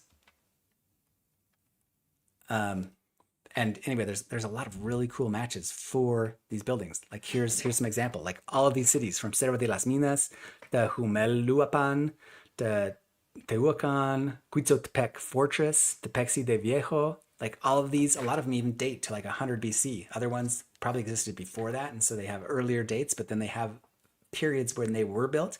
This is another one where if some Mexican members could get involved in this and could actually delve into this archaeology, because a lot of it is stuff that's in Spanish that it's too technical. I can't even really digest it all. And it's hard for me to even get a hold of it because it's like obscure Spanish dig notes from kind of early Spanish. Like the ruins that have digs that are done by American professors from American universities. Like I have done all the research on those, right? I've delved into all of those original dig papers. But there's a lot of these smaller sites, especially these Mixtec sites that are between Oaxaca and Morelos. These are the ones I need Spanish members to get into these dig notes and find the actual chronologies so we can find out if there is a phase in each of these sites that matches to Moroni. the radiocarbon dates match to like right there in that 190 BC window when Moroni lived, when he would have mobilized all the people and got them to move from the valleys to the top of the hills, right? We've already got like a term for this in the archaeology called mixtic Mixtic kind of matches the idea in Greek that when people urbanize, they then move to these hilltop defensive fortresses. And we see the same thing in these Mixtic lands. So that matches exactly with what it talks about in the Book of Mormon with Captain Moroni. He mobilized all these people, he got them up onto hilltops, and they built these fortresses. And so in Alma 50 through Alma 60, when the sons of Mosiah are guarding all these cities, right, along that southeast border or southwest border, like it's these cities. And I think that we could find every single one. I think I found at least half of them. I think we can find the rest of them if we got some more Spanish members involved. The narrow passes. So my narrow passes, right? And in my model, the narrow passes are not the same as the narrow neck.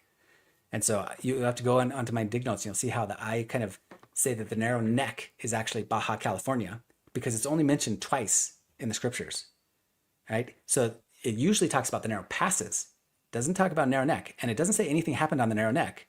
Everything that happens, all the armies and the travels that happen, they happen through the narrow passes, right? Which are a day and a half to a day's length that the Nephites station their armies. The narrow neck is just something that things happen by. Like for instance, when Haggith launches his sea into this West Sea, he does it by the narrow neck. He doesn't do it on the narrow neck. He just says by the narrow neck. So I'm saying, yeah, he goes down to West Mexico. He launches there in Nayarit, maybe southern Sinaloa. And then he goes up the West Mexican coast, all the way to Colorado, up into the land of desolation and the colonies they had in Arizona and Utah and New Mexico. And people just have to read this. There's so much here. I can't go into it all. But I have these narrow passes kind of delineated, and they match really, really well, right? Both the east and the west narrow passes. Like this, for instance, is a narrow pass that is in Veracruz that matches the kind of the Huastec lands would have been where the city of Bountiful is. So the city of Bountiful would be there in, what is that city? Tampico, by Tampico, kind of that area. What's that big ruins? There's a big ruins down there called... I don't know, to be honest. I'm not really into archaeology. I usually know it. It's classic, but it's like I'll tell you if I think of it. But there's a number of those huge cities in that Tampico area, right? And so that would be my land, or actual city of Bountiful, because the land of Bountiful stretched all the way from East Sea to West Sea. But that would be where the city of Bountiful is. And so when the Los armies, Flores? yeah, the kind of that area. Yeah, Yeah. there's one that's even bigger. There's one that has like that temple. El Sabinito, Tamtoc. Tamtoc's, yeah, that's the pre-classic one. And then the biggest one is, well, in fact, I can just look right here. Go to my archaeology explorer. So El Pital, I think, might be at the actual El Tajín, right? El Tajín. Everyone knows El Tajín. But El Tajín dates from mostly after the time of Christ. That's Right? in So Veracruz, no?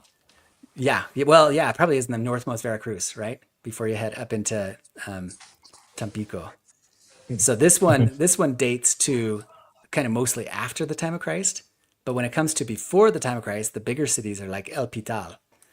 So I think that the East Coast cities that it's talking about in those wars, right, that they're guarding toward, kind of start all the way down here because the city of Moroni that they build, I think is probably somewhere here by Tres Zapotes, right? So somewhere in here, I mean, it says that city of Moroni got drowned at the time of Christ, and it doesn't say whether it got renewed or not, but it kind of sounds like it might still be underwater. But you had the city of Nephihah, and you had the city of Moroni, and then you had that whole stretch of cities along the East Coast.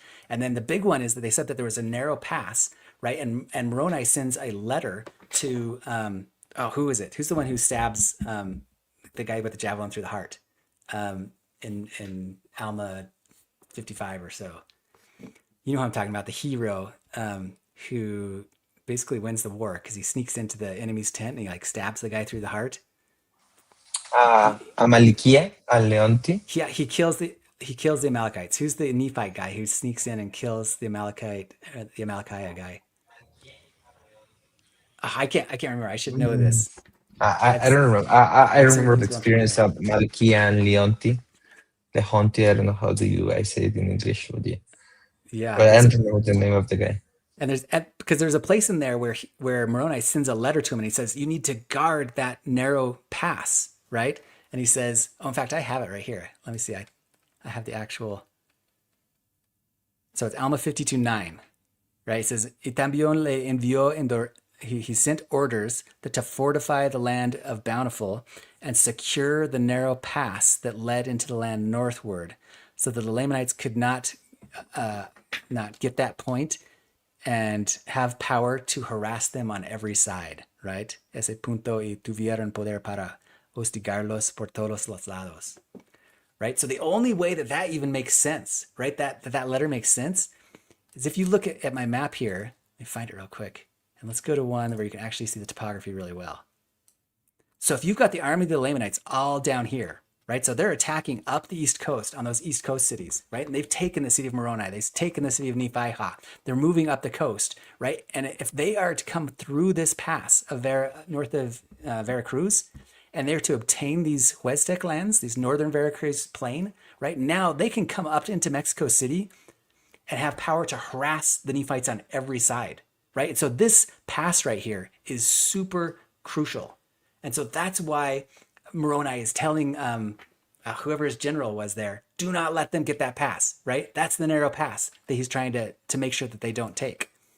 And if you look in there, like it even says that when the armies came up there, because there's two accounts of them going up through that narrow pass. One of them is like earlier in Alma, and one of them is later in Alma. And one of them says the sea is on the east and the west. But if you look at these palaces, there's like these big spit bars here with the sea on the east and the west. And so the armies would actually come up through here, and they got the sea on both the east and the west, but they're traveling like across here, and they probably even have bridges across these little tongues here. And so they're stationing their armies right here.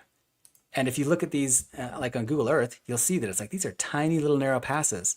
And so both the Amalekite army and the Nephites that end up trying to head out through there that have to get captured are going through that little pass. And there's another one on the West Sea, right? So these match just so well with the Book of Mormon. They're super cool how well they match. In fact, I probably have the scripture here. Oh man, it's all right. It's Alma 50:34. Yeah, I could have just said it right there. Yeah, and then you've got a second possibility up there by Tampico. You've got, anyway, the stuff I already talked a little bit about my destruction at the time of Christ, how I think a comet is the only way that can work. I talked about how we got this Los Alamos research that talks about how these things would have happened. In fact, like if you look, this is an actual visualization of what happens when a comet hits the water and how it vaporizes all the water in the ocean, right? And then if it hits the ground underneath it, it's going to actually hit the plate enough that it could destabilize multiple volcanic chambers at once. But you have this shock wave of super vaporized water in the atmosphere. So it creates an atmospheric shock wave that can actually create a storm-like condition. And this all depends on the size of the comet, but this is why it would be felt among the isles of the sea, because in Second Nephi it says like specifically like this was going to be a sign to the people of the isles of the sea, and that's why it doesn't affect the old world very much, right? Israel has an earthquake, so it says an earthquake happens at the time of Christ's death, but they don't have these massive destructions that we have here. So what on earth could make it so that there's an earthquake on the other side of the world? A volcano cannot do that, right? Even two volcanoes cannot do that. But it says there is an earthquake in Israel when Christ dies, but in the new world there's not just an earthquake, there's a storm and an earthquake. And this earthquake goes on for huge amounts of time, right? And you have so many discretions. You have cities getting sunk that can't even be renewed. It's that the only thing that can do that is a comet, right? That actually destabilizes magma chambers and multiple volcanoes go off at once. And so this is the other crazy one. So do you know that the volcano Popocatépetl actually had an eruption right at the time of Christ? Like they have radiocarbon dated a volcanic eruption on Popocatépetl. Right, and it would have like affected all of the Nephite lands because it even covered. They find that Cholula has a layer of ash from this huge volcanic eruption that happened on Popo, right at the time of Christ, and it would have affected Teotihuacan. It would have affected Cuicuilco. It would have affected all of Puebla and Cholula. It would have affected even down into Morelos. Right, so all the Nephite lands, and then I think there was other volcanoes like El Chichon down toward Chiapas that are also going off at the same time, including some volcanoes in West Mexico and even eruptions up into the southwest of the U.S. So super cool stuff, like so much evidence. Oh, and I've got, these are like all the eruptions. You can see the ones that happened here. We already talked about Teotihuacan, how I think it's the city of Laconias, how it matches so well. The militarization of Tikal then actually makes more sense when it comes to Teotihuacan. This whole story that they tell about how it's bonkers, right? The Grijalva model people who say it's like, well, Tikal is like the Nephites And so when Zarahemla came and took over Tikal, that's actually the Gadian robbers taking over the Nephites. It's like, what? Are you kidding me? That's bonkers. That's bonkers. The Gadian robbers are the hugest, strongest empire that the nation of Mexico had ever known up to the conquest? You gotta be kidding me. No, Teotihuacan and the Mexican highland, that's the Nephites. And they grow so strong, so they're the ones that are becoming wicked and actually going down and starting to take over the Lamanites down in Tikal and Oaxaca and everywhere. They just created this massive empire that got too big and too corrupt by the time the destruction came at 400 AD, right? So, and I'm not even going to go into I have two timelines for after the time of Christ that are kind of cool. But like I say, I think that the final battle went all the way from the Valley of Mexico to New York State, and that Camorra is not in Veracruz, right? Camorra is in New York. And so there's a string of battles and cities that go all the way up West Mexican coast to New York. So, and this is what Xochitl paints out in his work, right? So this is my final flight, right? So from the first battle that happens there at Zarahemla, they go up West Mexican coast to Battle of David, to Jashan, Battle of Joshua, Desolation, Teancum, the slaughter of Morianton, the city of Boaz, and then they come across to Jordan, right? And my second timeline, this is I've got two timelines. One is the 400 AD, and I actually have a different timeline at 1000 AD, and I'm not going to go into why I think that there might actually be another lacuna in 4th Nephi. And that the final battles might have actually happened at 1050 AD instead of 400 AD. That's just a possibility because the archaeology matches so amazingly well, but the radiocarbon dates do not. And so then it's kind of like, well, how do you reconcile that discrepancy? If you want, I mean, like I said, there's two different possibilities I offer. One possibility is just the idea that a very early battle that you see in Teotihuacan that I have evidence for is the battle it talks about in the beginning of Mormon, in the Book of Mormon, in Mormon's book, when he talks about how the battle starts in the borders of Zarahemla by the waters of Sidon, and then they make their way up. And you could say, well, that's just the fall of the Hopewell people at 400 AD, or you could use the second timeline that I'm not going to go into. But I wanted to talk about. God, there's so many cool things. I'm just not even going to go through any of these. There's just so many amazing things. Okay, but let's end there. Let's end there. La Venta and its correlations to China, Mesoamerica, so much. I've got this is the tiniest bit. Like I say, I am gone through an hour and 10 minutes, 20 minutes now. I could talk for 10 hours because I have hundreds and hundreds and hundreds of pages. Like there is so much detail. Every single battle, and the final thing, like every battle is there. There's all these dead bodies all over. Going up West Mexico, the collapse of the Anasazi. On my late timeline, there's so many cool correlations. My Jaredite correlations. We didn't even talk really at all about the Jaredites, but there's so many cool correlations. I just hope people will kind of dive into this and really just readjust your entire thinking. Like if you're a Mexican, stop thinking the Mayans. Stop thinking Chiapas, right? Stop thinking the Usumacinta. It doesn't work, right? It doesn't work with the internal model. It doesn't match at all. Like the Yucatan Peninsula just totally gets in the way. It does not work. Sorensen's model, blah. It's like they did as best as they could, but that does not match the internal model. Their idea that like the directions were like 45 degrees skewed because of people who've read Sorensen's stuff, they understand that it's like, well, why isn't north? Why is northeast? And they come up with this like harebrained explanation that their coordinate system in Egyptian was mixed. Well, I have a whole article that I wrote on that and how that doesn't work at all because it gives the directions, right? It gives the directions in First Nephi. It says that they head southeast along the Red Sea, and it doesn't skew the directions by 90 degrees. It gives the exact direction, southeast along the Red Sea. So their explanation where they say that like the coordinate system of the Egyptians that Nephi was using was somehow skewed by 90 degrees, it's bonkers. They're just using mental gymnastics to try and explain why their model's directions are totally off by 90 degrees, right? But in my model, you don't have to skew the direction by model degrees. All of it all just matches, and the cities and the populations, they all just match. The directions, they match. The archaeological dates, they match. The populations like are the huge one. Anyway, okay, we're gonna go on. We'll ask if anyone has any questions. If anyone has even been able to stay on this long, because I am talking really fast in English, and anyone who doesn't speak English really Yeah. well, they're gonna be lost. I, I, If you don't mind, I have some questions before going to the questions that they have asked on the comments. Okay, hazlo. Let's. Yeah, Yeah. Ahora. perfect. So I was reading your blog, and in I read that in the introduction to your archaeology section, you say explicitly that this model was laid out to me through many inspiring dreams, visions, and research.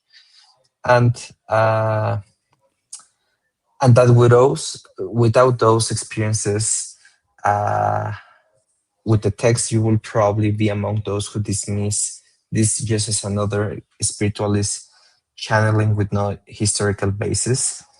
And I like that. I think it's a strong epistemological claim.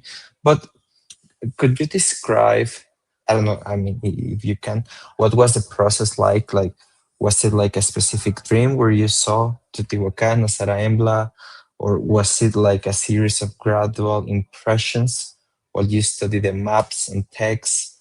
Or was it something more like yourself described as a Joseph Smith as a cloud, how do you say, Dilo en español. clairaudient, Oh, yeah, clairvoyant. clairaudient, Clairvoyant. yeah, yeah, that word, experienced like a voice or knowledge that simply appears.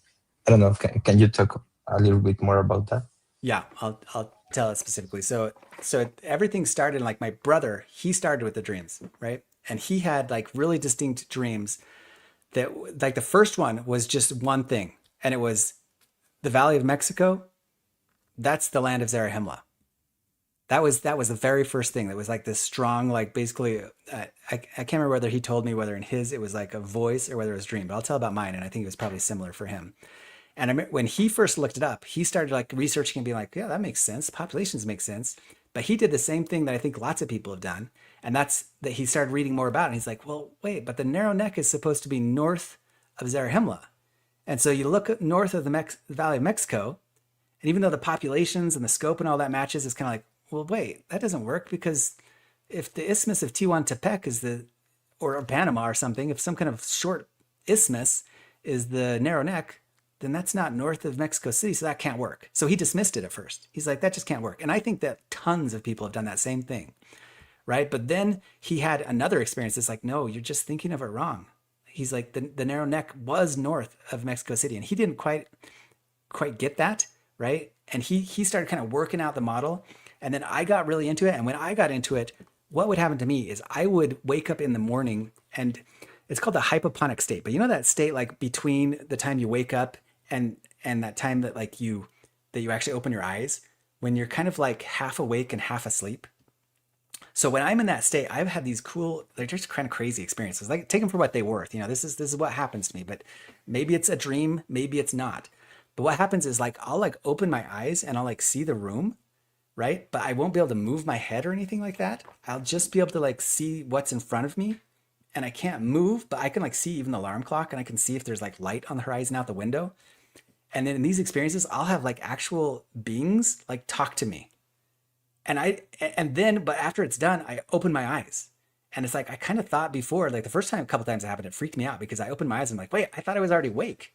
But now I open my eyes and it's like, well, I must have been like seeing through my spirit or something like that before I opened my eyes, because I could see even the light on the horizon. And it happened dozens and dozens of times. I mean, we're talking like 20, 30, 40, 50 times where I have this, like, I think I wake up and then I have this like person I'm talking to, and I'm talking to them telepathically. And a couple times I'm actually seeing them like standing right there. But most of the time I don't, I'm just talking to them. And then I open my eyes. And so then I have to ask like, oh, was that a dream? Like, was I in the dream state? But I really felt awake. Like I totally felt awake. And when I open my eyes, it's not like I'm waking up. I'm just opening my eyes. And so it's a really weird experience. And I know that lots of people have kind of had that experience. Like some people have the experience where they're like astral travel, where their spirit leaves their body at night, where they think that's what happens anyway. And so it's something similar like that. You know, it's a weird spiritual experience. But I think it's pretty common. But like I said, I've had this experience, and I'll go to bed with like a real deep question. I'll be praying about it, maybe even for a week or two or a month. And then I'll have an experience where I like wake up and I'm talking to this person, and telepathically, they just like show me. And I don't know who that is. I don't know if it's a dream, um, or if it's a vision, or if it's some kind of combination of both. But that is how a huge portion of this has come to me. A question that is related to that is that in the world of the Book of Mormon geography, there is an uncomfortable precedent for your position. You know, the main proponent of the Harland model, Rod Meldrum, and his firm foundation. They also claim that his model was spiritually confirmed to him through fasting, prayer, and even a blessing from an emeritus general authority.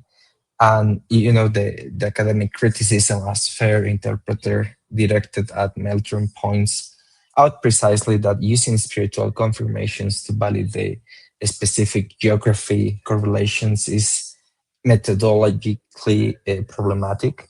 And I want to ask you, like, how do you differentiate your visionary experience from Meldrum's, and if both receive a spiritual confirmation of mutually exclusive, right, geographic models? What does, I don't know, how No, do you I'll sort tell that you. out? I'll tell you my methodology. So my idea on that, my methodology is any spiritual experience you take with a grain of salt.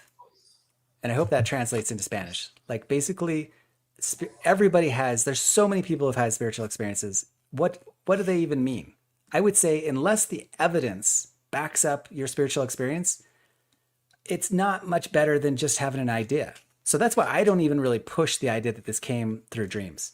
Like, don't believe me because of dreams, because dreams can be misleading. Everybody and their dog has had a dream. And I mean, I'll just say, like Ron Meldrum invited me over to his house, right? And I spent the night there, and I talked to him for 2, 3 days. I can't remember what it is straight about his model. Like, he is a top notch, awesome guy. Like, he is just an amazing guy. And I have even felt from the moment I first saw his stuff that he is inspired of God. I really think he is. I just think that the inspiration of his idea was that the Book of Mormon did have parts that happened in his model. So I think that his model is half true. And I think the parts that God has inspired are the parts that are true, which is there are not two Comoras. So the idea that there's a Comora in Veracruz, his entire model was built on that basis. There's like no, Comora is Comora. Like New York Comora is the Comora of the Book of Mormon and is where the plates were buried and is where the final battle happened.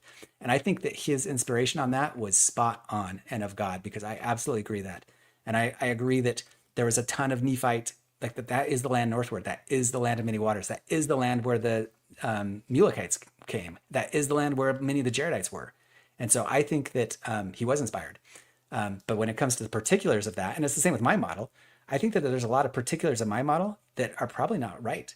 That people are going to be able to dig into those and find it's like, well, the basis of this was right, but there was little details that need to be worked out. And I hope that that happens. I hope other people have dreams to work out the details. Yeah, so to summarize, you would say don't trust your model or any of the models because of visions or spiritual experiences, but because of the evidences that back up those experiences. Yeah, Am I yeah, correct?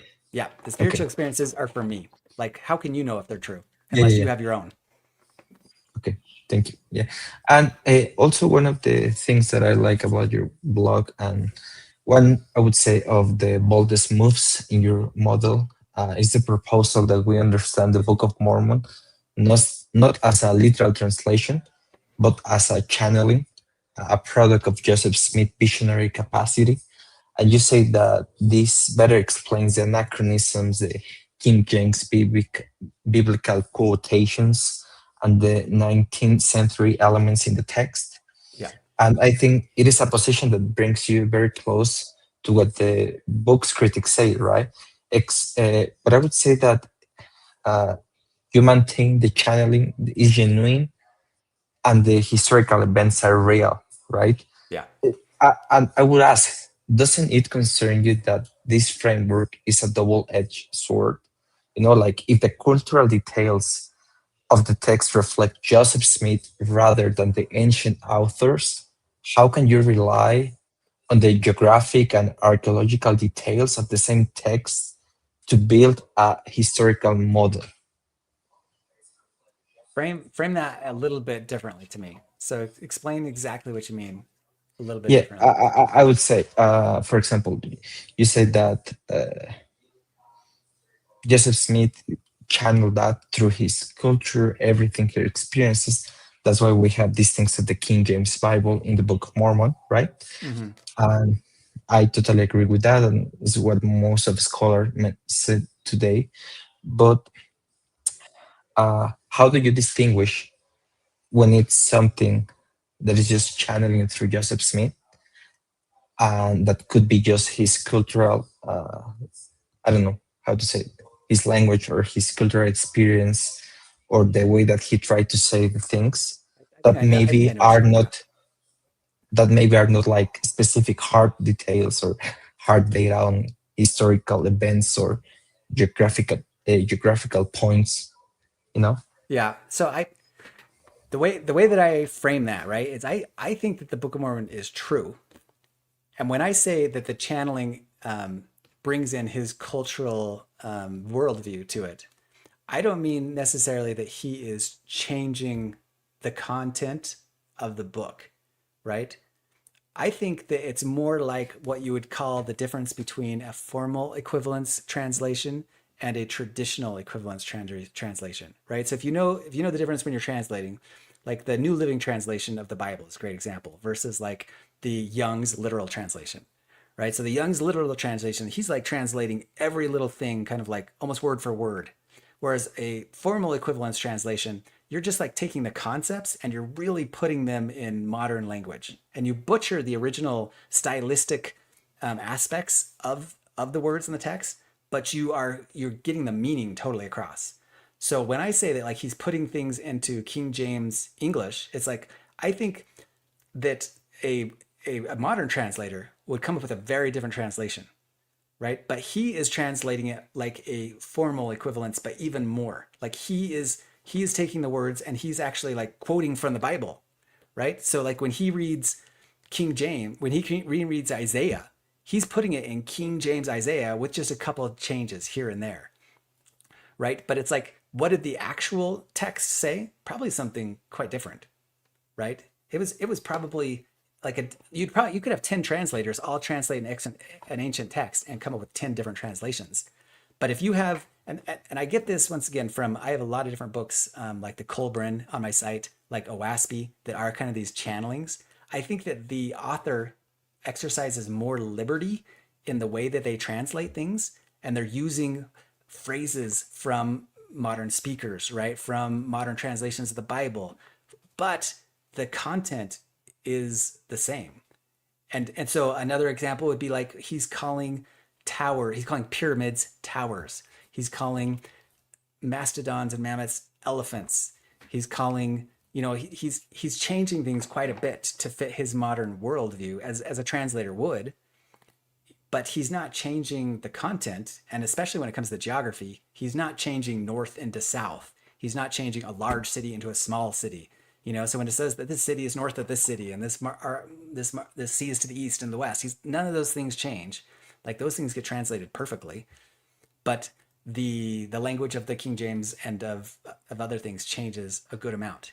And one more thing, let me ask you. I talked a little bit about my two different I have two timelines for the final part of the Book of Mormon, right? One of them that's just the traditional, that just like the Book of Mormon says, the final battle happens about 400 AD.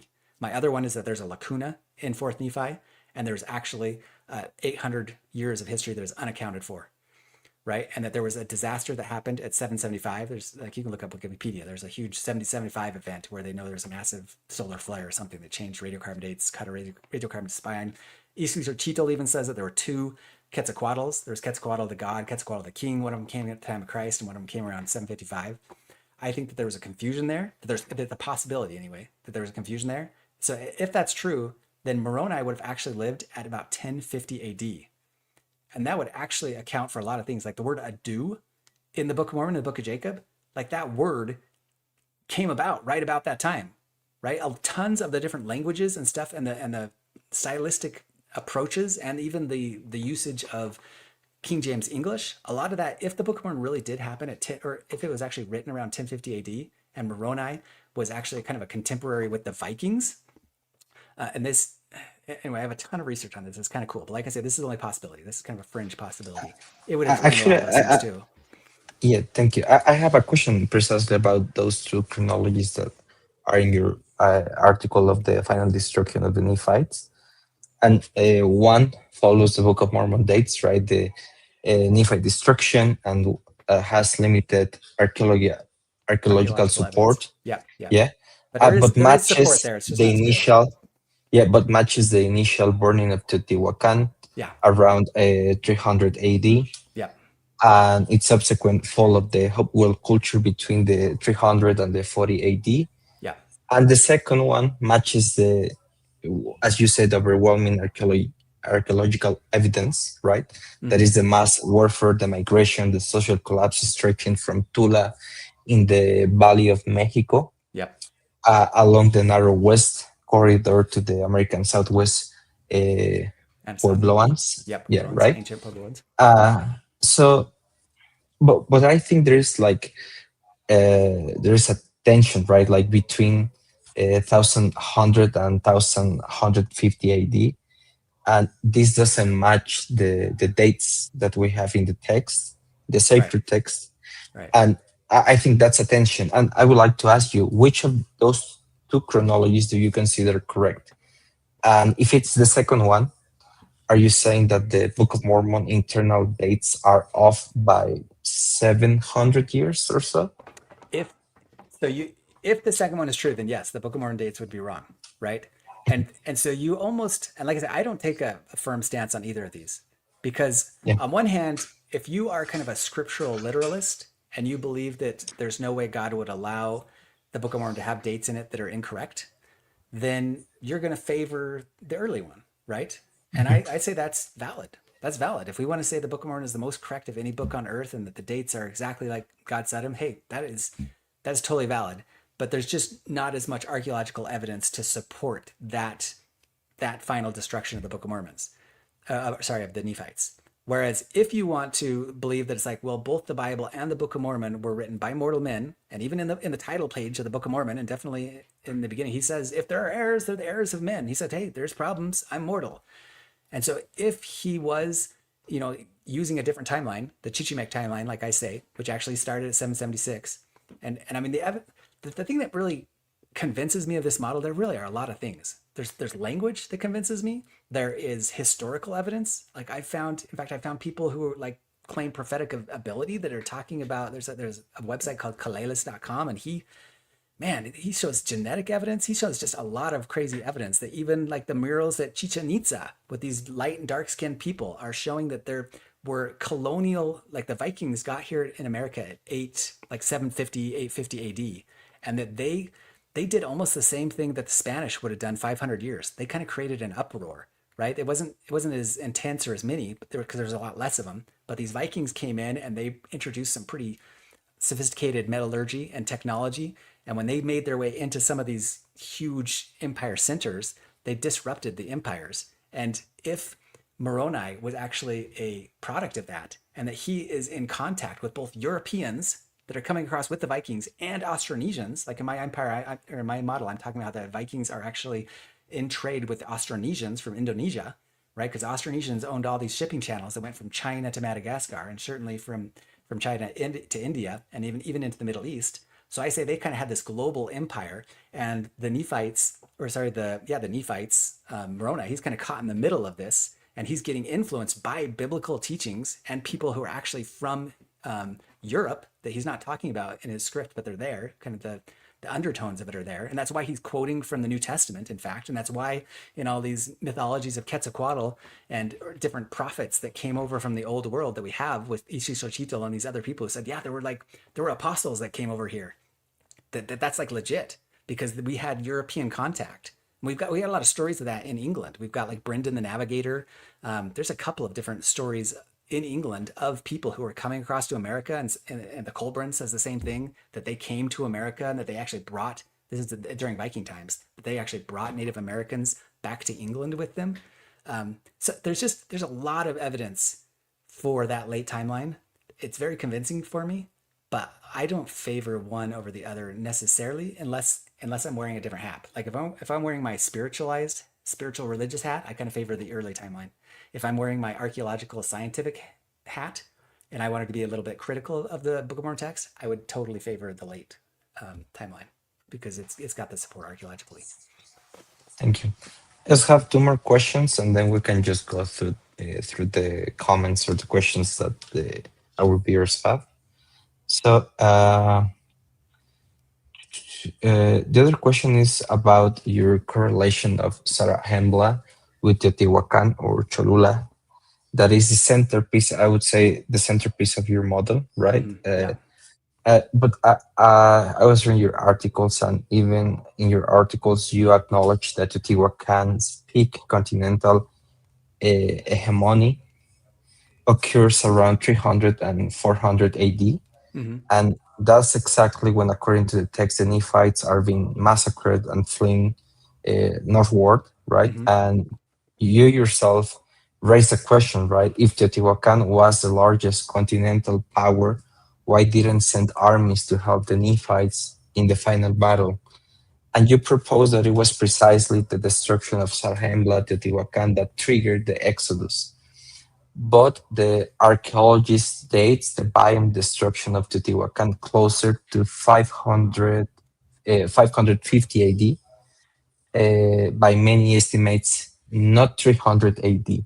So how do you resolve that gap? Do you appeal to problems with the radiocarbon dating, or do you adjust your reading of the text? How do you solve that? Yeah, by reading the text. So let me explain because remember, so in my early timeline, I mean, obviously the late timeline solves all those issues. So if you favor the late timeline, none of those apply.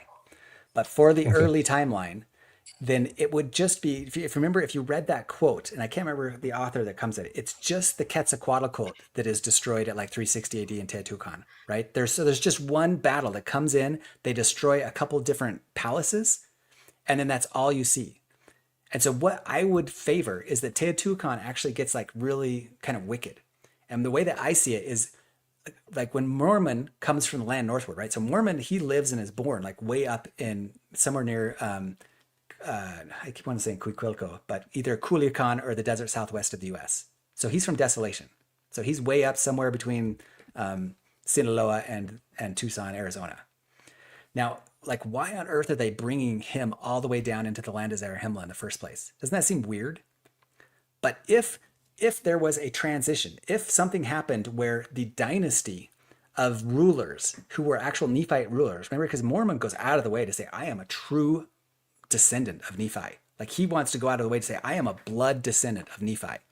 So if the dynasty of Nephites that ruled Teotihuacan gets overthrown when that Teotihuacan cult, or sorry, the Quetzalcoatl cult gets destroyed, then basically what's happening is that the followers of Christ, who are also followers of a certain king, who is an actual blood descendant of Nephi, they are the only ones that get chased out of Zarahemla at the time of the final exodus of Nephites. Does that make sense?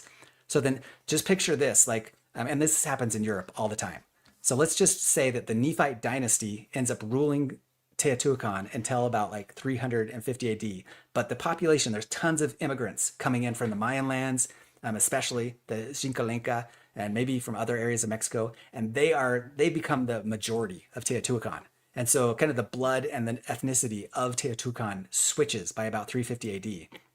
And then there begins to be a tension between these two ethnicities, almost like you could picture between the Latinos and the white Americans in the US, right? Or the blacks and Americans in the US in certain parts of the US. So there gets to be this conflict between these two ethnic groups. And one group kind of destroys that ruling elite and takes over Teotihuacan, but there isn't a big interruption in the population of Teotihuacan at the time. And there isn't much war. All that happens is the elite dynasty of Nephite blood people are chased out of Teotihuacan and they go to West Mexico, right? To wherever kind of their hub was, which is the same thing that happened in the same thing happens like in Alma 60 or something like that when Moronaiha gets chased out of Zarahemla and goes all the way over to West Mexico, you know, maybe even over by Guadalajara to whatever that big site is over there. So that dynasty gets chased out, and then maybe there's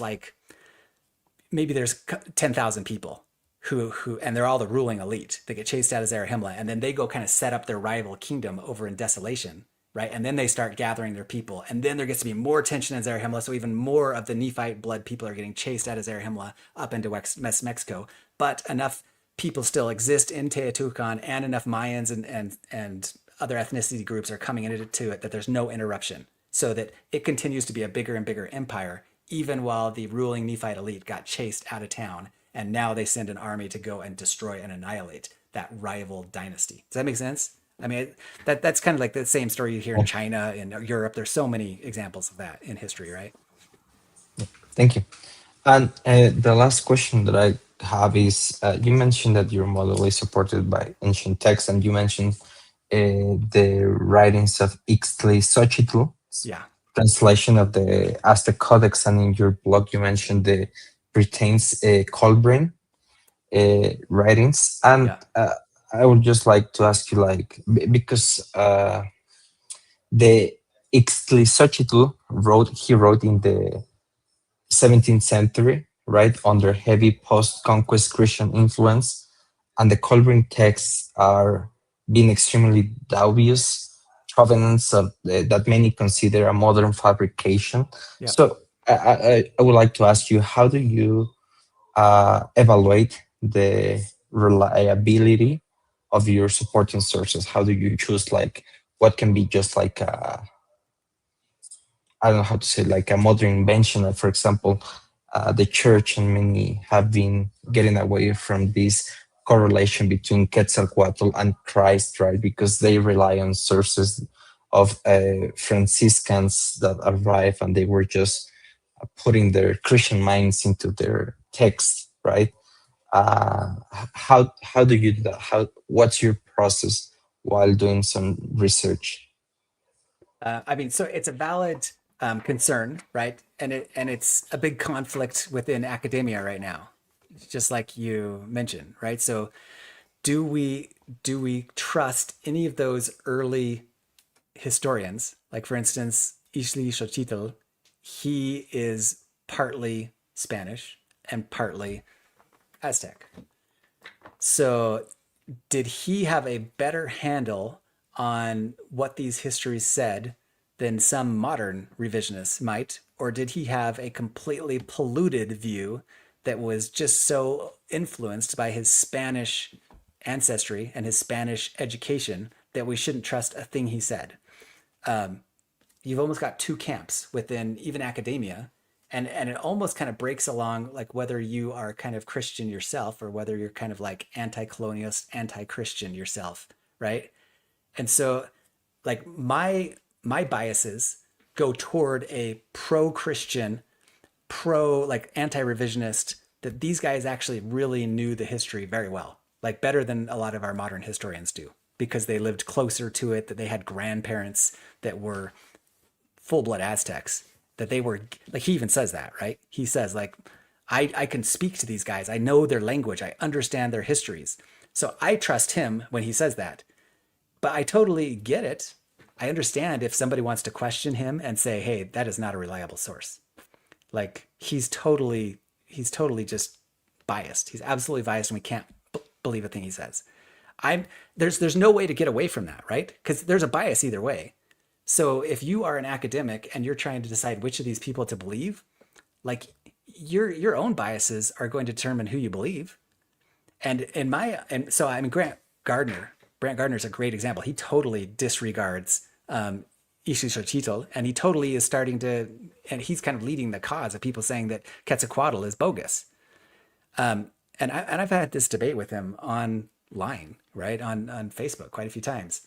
I get where he's coming from, but it doesn't make sense to me from a Mormon faith perspective, because right, we believe that Joseph Smith is more right than like a modern Egyptian translator, right? We believe that he had inspiration and that his version of Egyptian history in like the Hydrocephalus or the Book of Moses or Abraham is more true. And it's kind of like a matter of faith, but that's where our bias is going to be. And our bias, of course, is going to be that the Book of Mormon is like a it's telling ancient Mesoamerican history with a complete Western slant. But we believe that it is the more true text than maybe some like who is this? Not Diego Duran, but like some of those early codices that were like more that had very little Christian colonial influence, right? We believe Joseph Smith more, and that just comes down to our faith. Like that's how we. So in my esteeming this, my like looking at it to believe to go with Brandt, Gardner, or anyone who says no that Isu Xochitl is like totally biased. It's like, well, why do you believe in Joseph Smith then? If what Isu Xochitl is agreeing 100% with what Joseph Smith said, well then we believe that they're both more true. So why on earth would you side with those who say no, that they're Western bias? Like sure, it's a valid argument, but it should be an argument for people who aren't in the church. It should be an argument for people who don't believe in Joseph Smith. Does that make sense? Like I don't understand why anybody who has strong faith in Joseph Smith would dismiss people who agree with Joseph Smith. I would say maybe just put it in his shoes. I would say probably because sometimes we want to see evidence when maybe there is no evidence, right? And we just want to confirm our biases, as you mentioned. And sometimes I think we have thing of trying to put our faith or our expectations in something that is not. And I understand also your position, but I also I don't know, have seen missionaries teaching that Quetzalcoatl was Jesus Christ and stuff like that. And I don't know. I think it's not, at least for teaching the gospel. I don't think it's good to support it on archaeological evidences. But yeah, I understand both points. I understand both where you're coming from. So yeah. Yeah, like there, we could do an entire episode on that, right? Because it's obvious that the pantheon of the early Mesoamericans, all the way back from Teotihuacan, but certainly with the up to the Aztec, like their pantheon looked a lot more like the Near East pantheon of the non-Israelites, right? They had like chalk, right? Is so much like Baal. Like they had their storm god. They had the Egyptian pantheon. I mean, I've done other shows where I show very strong correlations between Egyptian gods and gods like on what's on the Izapa stela, right? The Izapa stela has gods that match almost perfectly with ones that you see in like Hathor and in Egypt. Like the pantheon of the Mesoamericans was very similar to Egypt and Babylon. It was not very. It didn't look much at all like Israel, right? And so in my model, like we had people coming from the Near East to Mesoamerica and culture, including China, right? So we had cultural diffusion, just like shown in these masks right here, right there. We had cultural diffusion happening from like thousands of years, all the way from the early Bronze Age, from 2000 BC. And so I think the gods of both areas kind of looked similar because of that cultural diffusion. So I think that Quetzalcoatl is pretty similar to how we would look at like Mithra, right? So Mithra is a god in the old world that has a lot of really similarities to Christ. So would we ever? So if someone said, "Hey, Mithra is actually the same as Christ," is there any validity to that? Well, it's like, well, maybe in some cases it were, because if you look at those Mithraic traditions in early Roman times, they have like some real Christian parallels, but they also have some real pagan parallels. And which one is true? Well, it's like they're both true. They're both true, right? Because it's like, if you're a believer in Christ, you would say, well, any of those correlations that, whether it be Prometheus or any of the Greek gods that have like these really, or even Egyptian gods that have really strong Christian narratives, like parallels with Christ in them, we would say, well, it's like the non-Christian versions are just kind of like watered down versions of the truth. Does that make sense? Like we would say that the non-Christian versions are related to Christ, but that the initial idea of all those things is really far back to Moses and pre-Moses, and that they bled through to the pagan versions. And so let's apply the same thing to Mesoamerica. That's like, yeah, there's definitely a lot of stories of Quetzalcoatl that are completely pagan. In fact, the majority of them completely pagan. But is there a kernel of truth in there that he actually is being derived from a true Christ that visited America? Like that's the question, and that's kind of a question of faith, right? Yeah, I think if I understand correctly, and I think we can do another episode on this, because I think that's also your blog doesn't only touches these things about archaeological stuff, but also some stuff that I found interesting. But I think has to be, if I understood correctly, your view is you, you saw this way of and how to say that there was like this pure religion at the beginning, and that they apostatize. For example, we have these versions, pagan versions like Mitra in the in Europe, in that part of the world, and we have something similar here. That's something that they had the original Christianity, but then a pagan version just remained by like with the Lamanites, and we didn't have the proper version or the pure version from the Nephites. Is that a fair assessment of what you believe? Something like that, or Like kind of that's it's so complicated that I'm trying to think how I could even properly treat it because I see it more of like a mixture of a ton of stuff. Like and the way that I see history, right? Because I mean, obviously I believe in evolution. I believe that the earth is millions of years old. I believe that mankind has lived on the earth for tens of thousands of years. And so I I'd have to say if someone wants to know what my view is, the closest to my view is you should read the book Oaspi. And Oaspi is another channeled book, and I kind of like these really original channeled books. And it came about like in 1870 or something like that.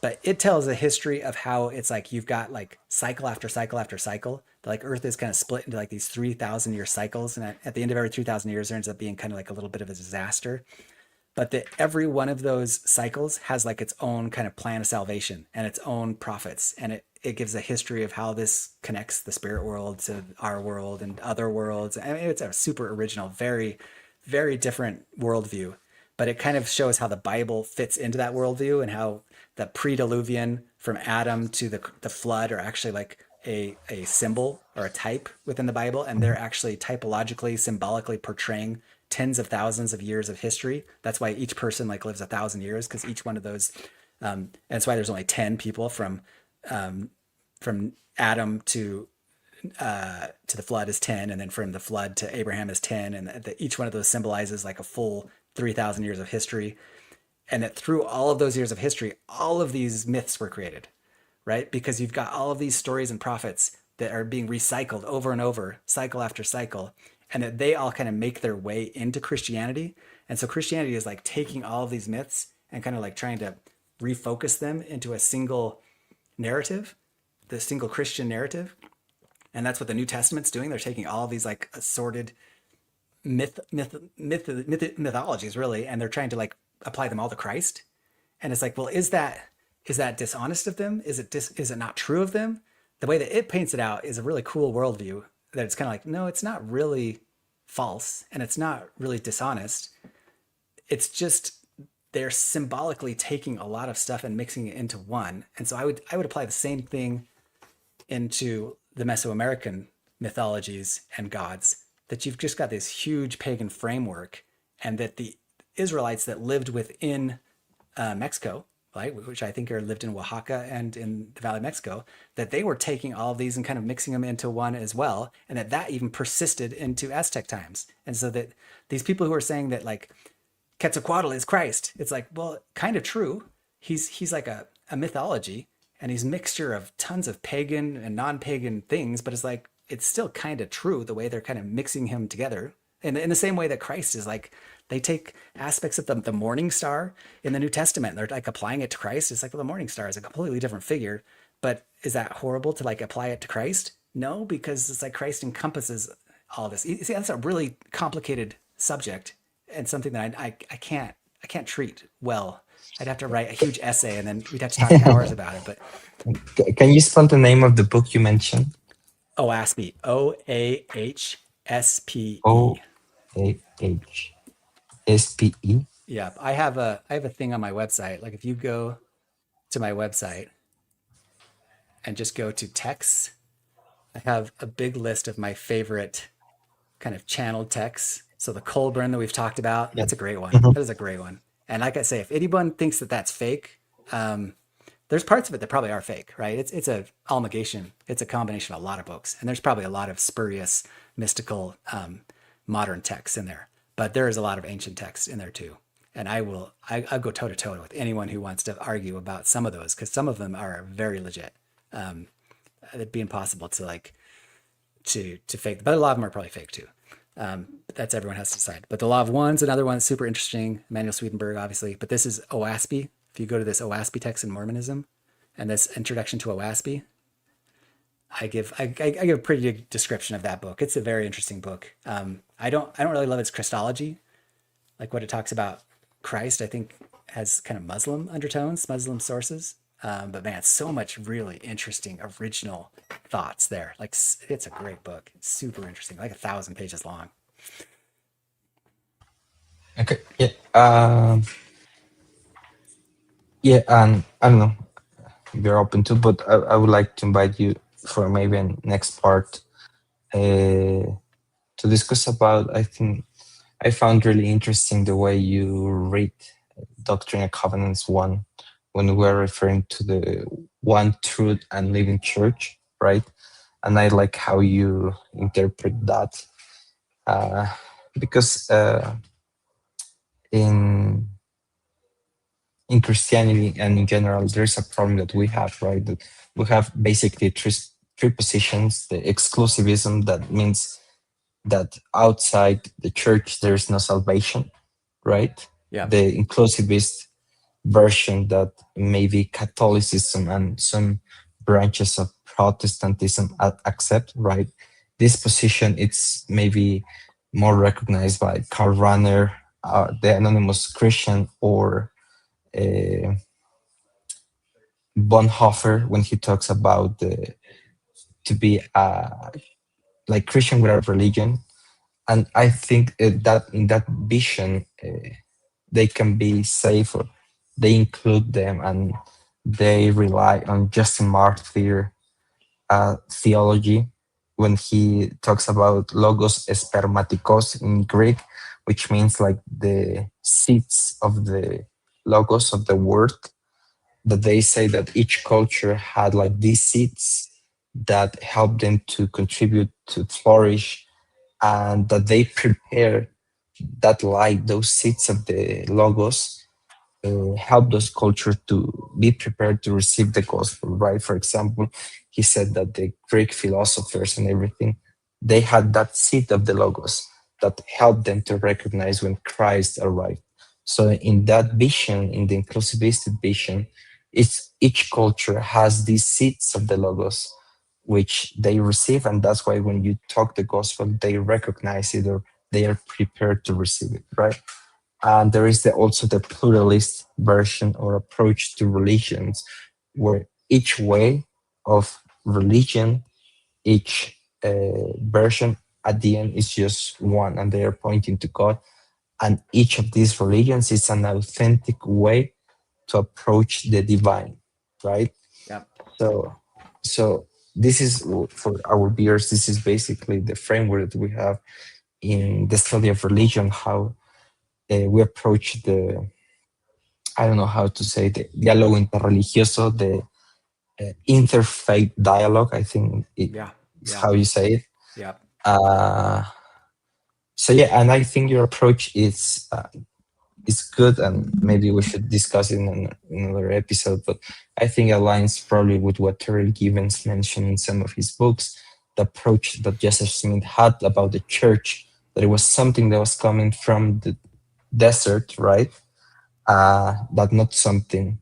And he was mentioning a church before the church was restored, right? So this kind of merges with the vision that Protestants have, that there is a universal body of Christ, right? Yeah. There is a church, and there is one. Uh, how to say it in English? Like, uh, You can say it in Spanish if you want. yeah, there's a formal uh, church, right? The visible church, and Yeah. not the invisible church. Yeah. So I think it's worth exploring also Yeah. Have you these seen, ideas that you have. because I have like I think that my view, this one right here, refining the LDS view of the Great Apostasy. I think that this is one of the things once again that came to me kind of in a very visionary time period of my life. And I have a very strong belief on this one. Like I believe very strongly on it, and I think that it could revolutionize the way that we look at ourselves as an LDS church and the way we look at Christianity. And the basis of this article and what I'm saying is that that Catholicism is not wrong, right? In this article, I say that it's not the Christian church that went apostate during the Great Apostasy. It was Israel. Israel went apostate. So in my view, every one of these cycles, right? Every one of these 3,000 year cycles that the Bible alludes to and that OASP talks about, God picks a certain people to basically civilize the world and to create a harvest of souls, right? And they have a 3,000 year or 3,000 to 4,000 year window to do it in. And so in ours, it was like Abraham was the last cycle, but our cycle, it was Moses. And Moses is given this job, and everyone takes turns. Like it says in the past, it's been China, right? And in other periods, it's been Persia. But in this time period, it was Israel. It was Moses.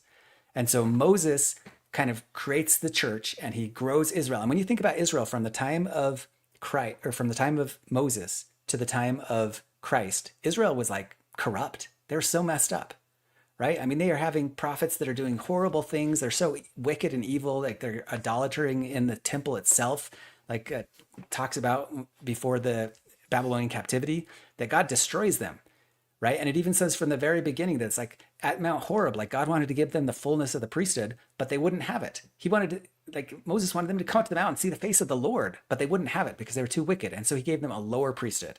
And that priesthood, that Aaronic priesthood, he took the higher priesthood from among them, gave them the lower priesthood that looked a lot like the Egyptian religion before then. And that's what they had.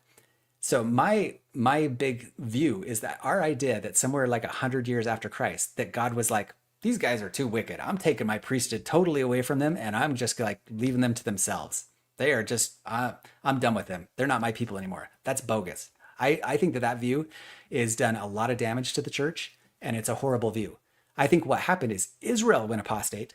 The higher priesthood, in the same way that happened at the time of Moses, the higher priesthood got taken away from the earth. Not the priesthood in general, just the higher priesthood. And Joseph Smith's job was to restore that higher priesthood and restore the house of Israel, right? But that the church, during the Catholic Church, the Catholic years, the whole medieval period, the church existed the same way that Israel existed. And that God worked in the Catholic Church the same way he worked with Israel. They were both wicked. They were both had secession crises and paganism and idolatry. They all both had problems, but in neither case did God treat either one of them differently. Does that make sense? Like, if you look at the Catholic Church the same way that you look at Israel at 500 AD, they were both wicked. They're both horrible. They both had the higher priesthood taken away from them, but they're both God's vehicle on the earth. And that our viewing of like the great apostasy being that God took all truth from the earth, right? Or took the fullness of the priesthood away. There's lots of scriptures in the Doctrine and Covenants that go completely against that. God tells Joseph Smith that thy priesthood has continued with thee through thy fathers, right? I just say it's the lower priesthood. So God had to restore the higher priesthood, and he restored the house of Israel through Joseph Smith. And he's doing the same thing through Judah, right? And then we have another 100 years or so. But the Catholic Church has done a huge amount of the lifting, just like Israel did, to convert the entire earth to Christianity. I just think Yeah, our view of the restoration is so narrow and so myopic. It doesn't have a universalist view, which is what I kind of espouse. yeah, probably. Well, we have a series of the Great Apostasy in this channel for our viewers if they haven't seen it, where we explore how did we came with this concept of the Great Apostasy, which was developed through the years, was not in the beginning of the church, and also we explore different approaches how to see what was the apostasy. I think your view is different. We don't mention that view in our series that we have of that, but also we have different approaches, which I think it's really interesting and can help to our viewers. So, but yeah, I mean, I totally agree in some things of what you have said. I also think that there was still a church that survived through all the years, that is coming out through the desert, right? And that our view on the restoring the gospel needs to be more encompassing and to expand and to incorporate each truth that it's among everywhere, right? Among any religion, among any science, whatever. So, but yeah, I think we need to expand this Yeah, we should in chat about another that. episode if you're open to it. Yeah, I totally. would love to have you here. Well, just to end, is it okay if we just read the comments that they have been Yeah, yeah, let's do it doing? Okay. for sure. So, Luis just said hi to everyone. Hi. And Luis is asking, do you want me to read it in Spanish or, sorry, Let's English or, see. I'll try and read it in English. Is it possible that the narrow neck of land is more familiar to a terrestrial point between two lakes? no, a bridge, a A terrestrial bridge, bridge and between two then lakes that couldn't seem from the top of a mountain? Or is he talking about Panama?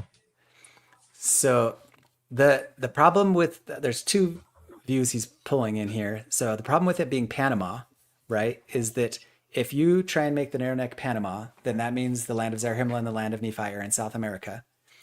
And in Alma 50 through 60, it talks about how Moroni, Captain Moroni, builds a string of cities all the way from the East Sea to the West Sea, right? And not only that, the armies of the Nephites basically go across the entire continent, right? Because it talks about them in Alma 50 through 60, like the children of the 2,000 stripling warriors, they are fighting all the way from the city on the west, right? It says the city on the sea, on the west sea, and this is all in my article. You can it's laid out pretty plainly. And they go all the way to the city of Manti. And it says when they're in Manti, it says, neither durst they go over to the city of Nephihah. And we know that Nephihah is right next to the city of Moroni because those are the two cities that he builds to build that southern border, right? And so we have a string of cities that we know that is manageable, that an army can go across relatively easily within a couple of weeks or so. So then if you want to say it's South America, how on earth do you fit that? Really, the only way you can do it, and the only way people have done it, is by pretending that somehow all the Amazon basin was underwater before the time of Christ. And I mean, I'm a geologist, and I'm just going to tell you that's bonkers, right? Plus, we have tons of archaeological sites in the Amazon basin that date from before the time of Christ. We know it wasn't underwater. And so it just doesn't work. You can't have, and the city couldn't be over on the coast of Brazil. It just doesn't work with the internal model. And conversely, if you want to subscribe to the Heartland theory, where you say that it's a bridge between two lakes, so then let's say that we've got Lake Superior and Lake Erie, and that we think our narrow neck of land is between those two lakes. Once again, that just doesn't work, right? And I'll just show you really quick. Like, let's just go up to that model right there. In fact, I'll go to the actual article. Let's just go to my article so you can see it. So if you go to this comparing right here, comparing Book of Mormon models, I have a huge amount of information of all the existing models and all the reasons why they don't work. And what you're suggesting right here, right? If we want to say that this is the narrow neck between these two lakes, well, we've got the same problem because we know that the city of Moroni and Nephihah are on the east coast. In fact, all of these cities, it says Moronihah, Lehi, Morianton, Omner, and Gid, they're all on the east coast. It says they're on the East Sea, right? And then, but we also know that the city of Manti is by the head of Sidon, and we have a verse that talks about them going from the city of Manti. It said, neither durst they go from the city of Manti to Nephihah, which we know is right next to Moroni, right? And we know that Manti is only a couple of days' journey from the city on the West Sea. So once again, we got no West Sea here. So that's why this model doesn't even work. But if we want to put the West Sea here, then it's like, well, then you'd have to put Zarahemla up in here. And you'd have to put the city of Nephi up here, and then your narrow strip of wilderness would have to be there. And if you want to put all of those cities on this B or C east, well, now you've got just as many problems. Because like, where is Manti? Because Manti is by the head of Sidon, and it is when they have those armies. Like I say, just read Alma 50 to Alma 65. You'll see all these things and try and follow those armies going between those cities by the West Sea to the cities by the East Sea. It breaks down. It doesn't work. Like the distances are too big. It absolutely breaks. Thank you. Isaí, muchas gracias, Lance. La respuesta a dudas geográficas, muy interesante tu propuesta. Luis, it says, it's really similar to the trip that Moroni, that Joseph Smith described and said, well, in words of Thomas B. March. Yeah, he'll like, and that's another one. If people want to, like I say, if you go, I'll just open up a new window here. Let me just show you what, if people want to see these quotes, just go to my site and then go to archaeology. And then right in the very beginning here, there's a little thing, a link, Joseph Smith's Continental Model. You can scroll down here, it's also there too. But if you want to just go to the article that's called Joseph Smith Quotes on the Book of Mormon Geography, this is every single quote. Like this is my redrawing of at least two different people that drew an almost similar journey of Moroni's journeys there, Moroni's map, right? And it sure matches North America well when you look at that map. But like I say, there is quote after quote after quote. This might be 30 pages long. Anyway, you can just go through here and just see all of the quotes, every single one of them that has anything to do with. Anyway, I even go through and go to different articles and why they don't work. And anyway, just skim through this. Like I say, it's all kind of summarized in this very first image here. So like if you see here how I've got these numbers, 1, 2, 3, 4, 5, those correspond to these beliefs right here, right? And then you can go through and each section is named after one of those numbers. And I give every single quote. And they're all quotes that are either attributed directly to Joseph Smith or to somebody who said Joseph Smith spoke them. And I have references to every single one of them. Like you can click on right here and you can go to the actual Joseph Smith paper, Times and Seasons, and see his real writing with every single quote. I've done that, right? Because I didn't necessarily believe anyone. Where did I go? Whoops. Anyway, wherever it went now. There. I don't know where it went. Anyway, yes. So they're all there. Thank you. Luis also says that it's really sad that the Aztec languages keeps being an enigma. I cannot imagine the quantity of information that it can provide. Oh yeah, for real. Yeah, maybe we'll get some better Nahuatl speakers. I don't know. There's not all the writings are like all the codices are basically pictures, right? So, but I suspect there's still got to be some natives like up in the hills somewhere. Yeah, Oaxaca has a lot of very like primitive like how would you say like native tribes, native groups that haven't really been influenced a massive amount by the West yet and still speak their mother tongues and still have their mythologies and their stories. And maybe we're going to find some really cool stuff from some of those indigenous groups. Yeah. And Luis says, is there a particular study that I don't know that we have about the profundity of the Estela de Xochicalco? If you want to read about that, let's see. I think that, let's see if you can find it right here. Xochi. I know that it's, how do you spell Xochicalco? Xochicalco Stela. If you just search for Xochicalco Stela, then I have an article on it. I always spell it wrong. Anyone know how to spell it? In fact, if you Is just search for Stella, I bet it will show up. There it is right there.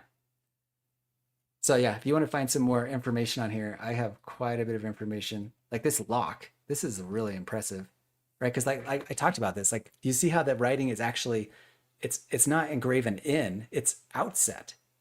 And so if you were to try to fake this thing, like you can't just engrave it. You'd have to sand the whole thing down and have these outset words that show up in the Xochicalco Stela and in the Anthon transcript characters document. Like that'd be a really hard thing to forge.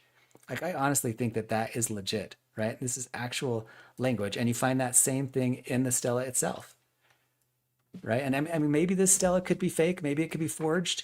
I'm pretty convinced by it. The Padilla plates, I think, are pretty like they seem fake. They seem like they were probably forged.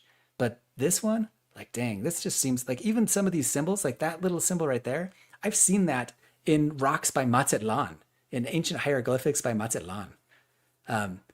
Anyway, I've seen a lot of. There's a lot of these that actually come out of linear B, that that also are found in the Anton transcript. There's just really convincing things in here, I think. And obviously the front of it, I mean, that's legit. This isn't forged. That is a legitimate stela, like any of them that you'd find around Xochicalco or Guerrero or anyway, there's huge books on this. But if you want to if anyone wants more information on here, you can go through here and read all about it, read about the guy. And if anyone knows this guy, if anyone knows, I've tried to get a hold of him. Jerry Ainsworth, right? He passed away a little while ago, and I've talked to his sister and some of his family members, and I'm trying to get a hold of some of the stuff. But he knows like the guy who owns this thing now. I think he lives in Cancun, but I swear it's in Puebla or something. Anyway, it has lots of really cool matches to even stuff in the Mayan lands. Thank you. Gerardo has a question. I don't know, you want to read it or? Let's see. Se comenta como, what is simple? Maybe he's talking about the It's like pueblos, the ancient pueblos. he misspelled it. Like Okay. he's saying He that talked about the pueblos in the Book of Mormon being built in the archaeological zones. Let's see. What is Sintamara? Sintimara? it's misspelled. But what he's trying to say is that you were talking about these archaeological zones, like if they were built by the Nephites or everyone, without taking in consideration that Lehi and these Nephites, they were inserted into pre-existing cultures Yeah. that they were already here. Yeah. Which I totally think they were, right?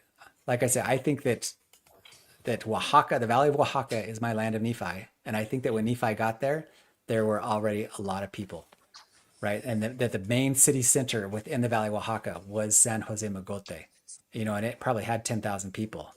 And it makes sense, right? Because so in the Book of Mormon, when Nephi gets there, he's already like pretty early in Second Nephi. And certainly when Jacob comes along, he's already talking about my people, like they're like this big people, right? And then they immediately start practicing polygamy. So in Jacob, he's saying like, I can't believe you guys are taking, these polygamous marriages. And it's like, well, who are they taking as polygamous marriages? Their cousins?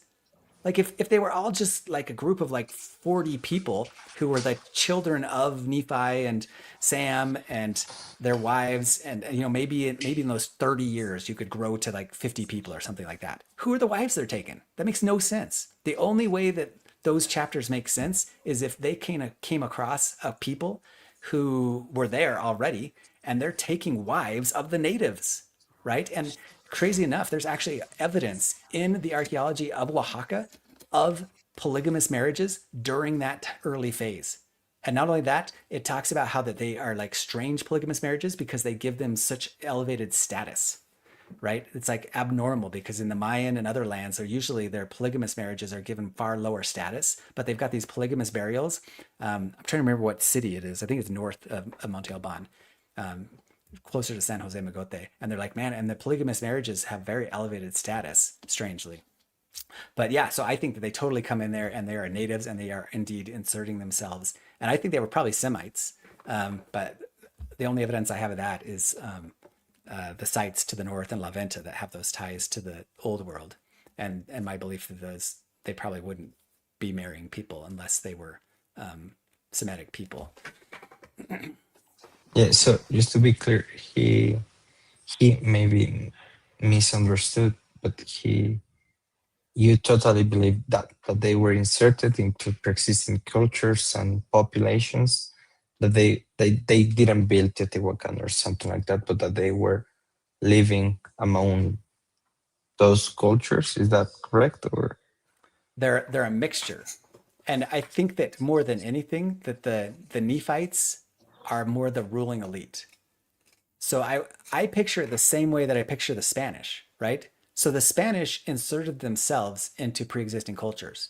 But because the Spanish came with such high technology, right, they were immediately put into the elite of any group they came into, right? So their technology made them part of the ruling elite.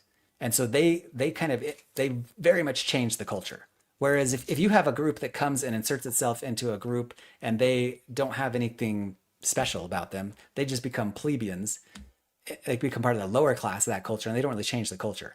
I think that the Nephites and Lamanites, they brought metallurgy and technology and writing with them. And we know this because even in the Book of Mormon, right? When Mosiah leaves the land of Nephi and goes to people of Zarahemla, what happens? Immediately, the king of Zarahemla says, yeah, take one of my daughters to wife and become a king. And it's like suddenly they like are kings within this culture. Why is that? Well, it's because they brought metallurgy, writing, plates, warfare. You know, undoubtedly the swords and stuff they had were just so crazy elevated that immediately anything they came in with, the people like recognized like, oh, okay, this guy is going to be in my court. We are going to be co-rulers, right? And so they immediately become the ruling elite. And not only that, I think there were trade networks that the Book of Mormon doesn't talk about that existed. I think that all through Book of Mormon times, there were very seldom but existing trade happening between the old world and the new world, and that they were kind of bringing in technology. And one example I give of that is like the Jaredites is a great example. Like in the Jaredites, there's no like mention of anything Israelite until you get close to the end part of the Jaredite record. And then like the last little while, the Jaredites, suddenly they're talking about the New Jerusalem and they're talking about all these ideas of Israel. And it's like, well, where the crap did that come from?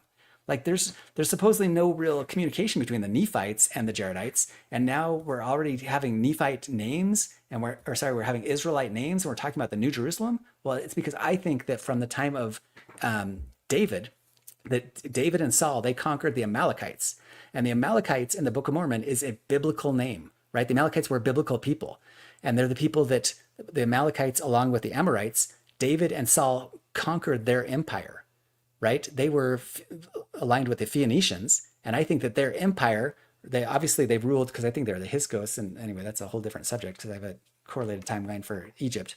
So, but when they conquered those trade routes, David became so rich because he took over the Amalekite trade routes, and I think that they had trade with the new world, and that the Amalekites in the Book of Mormon are people who came over from the old world, and that's why they share the same name, and the Nephites recognize that. That's why the Amalekites are always causing so much trouble, right? Like as if they're Nephite dissenters, because it's like they're Semites.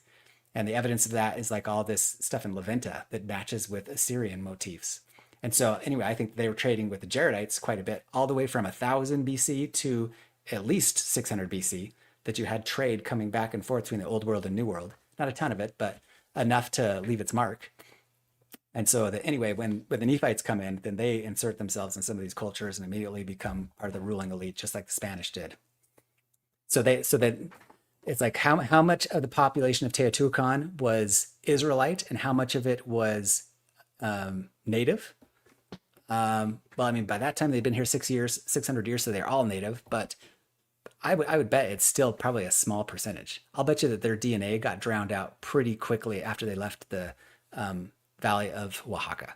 In fact, maybe even within 200 years, their DNA started to get drowned out because there were quite a bit of natives. And if you look at England, that's another great example. Like the Romans came into England about the time of Christ, and they were there like 300 years or so. There is very little Roman DNA in England, even though they were the ruling elite. I think that's a great analog, right? The Romans came into southern England at the time of Christ. They conquered the people. They put themselves in all the hierarchical aristocracy. So they were the ruling elite. They built Hadrian's Wall, right? They built all of these aqueducts and crazy things, and then they got chased out and left at about 300 AD and didn't hardly even leave any DNA. But they made a big imprint, and a lot of their works, their buildings are there. And so I think the same thing happened. Like Teotihuacan, I think has old world architecture.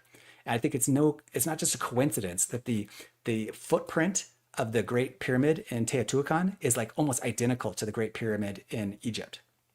Because I think, and Laconius's name, Latin. Why does Laconius have a Latin name? Like all these other guys have Egyptian sounding names, like Moroni Ha, everything with the ending of a ha or I, like that's kind of like a Egyptian type name. But Laconius, Latin. Why? Because I think Laconius was probably like the son or the grandson or great grandson of an actual Roman who came from Rome, because there is trade coming, and that he's probably part of some kind of elite who are like, we're going to build pyramids and they're going to be as big and as awesome as the ones in Egypt. And he actually used the footprint of the Egyptian pyramids to say, yeah, it's going to be just like the Egyptian pyramid. And they started building one modeled after the Great Pyramid in Giza. And they didn't quite ended up making it as high because they had problems, so they couldn't quite do it because they didn't have the same stones and stuff like that. So they had to kind of taper it at the top and then gave up probably. But that they started trying to build a new Egypt. And it was like Romans at the head of it with Israelites, with natives. So does that make sense? Yep. Thank you. And Gerardo mentions that he has a friend whose name is Ajax. He worked for farms for 30 years in Izapa, in Chiapas, and that he didn't find absolutely nothing related to the Book of Mormon, and that farms had to close and they disappear.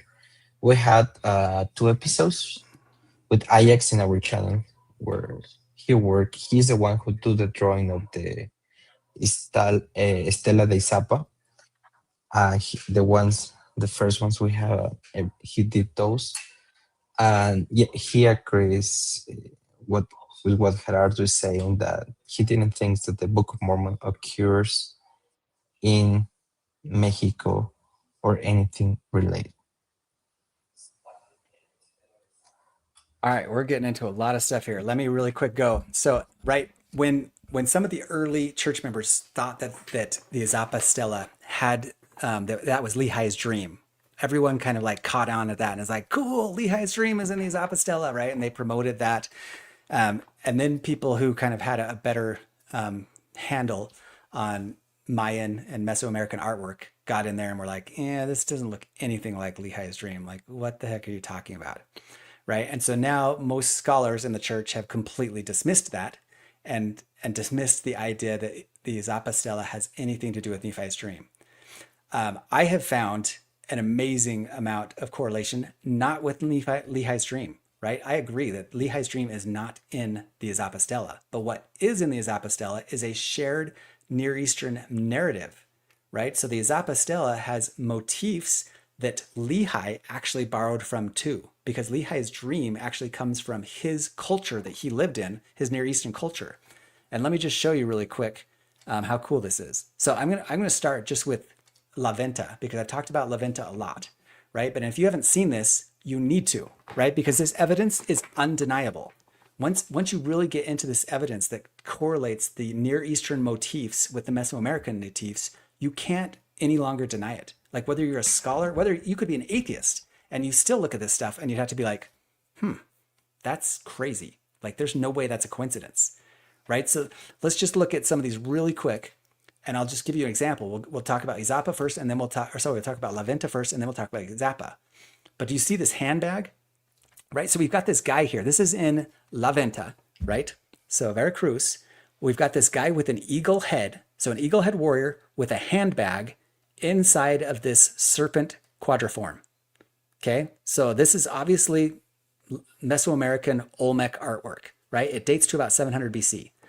Check out, this is a Horus figure that is in Assyrian artwork, right? Do you see this eagle-headed guy with this bag? So you've got this anthropomorphic eagle avian-headed guy with a bag. Once again, eagle-headed guy with a bag. You're going to tell me that that's a coincidence? Right? And maybe if it was just this, you might think like, well, maybe, but it's like, well, what is the bag? This bag is a very important part of their religious iconography, right? It actually, this dauber that these guys are holding, the dauber is actually something that pollinates palm trees. And it has to do with their entire priesthood cult, and the way that kings have to make sure that their people procreate in the same way that you have to help palm trees, date palms, to procreate with these little daubers. And this is probably holding pollen for the palm tree, but they had integrated this into their priesthood cult. And you've got the same thing in La Venta, right? And even the same eagle-headed motif lasts all the way into Toltec and Teotihuacan times. But you see that this quadriform, right? So you've got this snake with some kind of an eagle head or a bird-headed snake making a quadriform around him. Or that is a popular motif in Egypt, right? It's called Happy's Cave. You've got this bird-headed snake forming this quadriform around Happy, the exact same motif. And it's like, once again, you want to say that that is coincidence? You're telling me that two civilizations that had been separated since the Ice Age, right? Supposedly for 12,000 years, they completely independently evolved, and yet they came up with the exact same religious motifs? Baloney. Baloney. It's like, look at South America. That's what you get when you have 12,000 years of divergent evolution. Like their writing was like little knots on a rope. It's that different. There's nothing even in China or Africa or anything that is this similar. And yet here we have in Mesoamerica something so similar. And I already showed you in La Venta how we have all those masks that look just like people in China, right? Because I think all the way back in La Venta times, La Venta was being used as like a Panama Canal for trade networks that were going all the way across the globe between China and the Near East. But then, so you've got the same thing here. I mean, there's even more of them, the same type of thing. We've got these bird-headed guys with the bag, bird-headed guy with this guy. This is all in Anatolia. Same thing in La Venta. We've got the bird-headed guy. Oh, now this thing is in the way, but the same feet. You can see that they've got even lion-headed people with avian feet. See his avian feet and his lion head?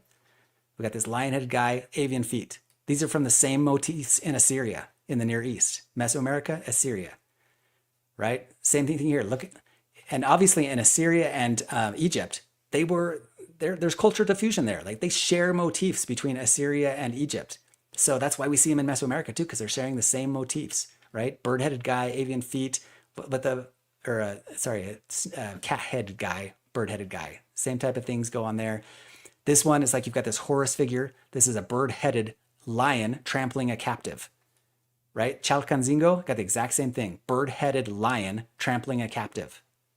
Same thing in Egypt. This cat guy trampling a captive. It was one of their kind of symbols for it's like conquering a people. You trample the captive.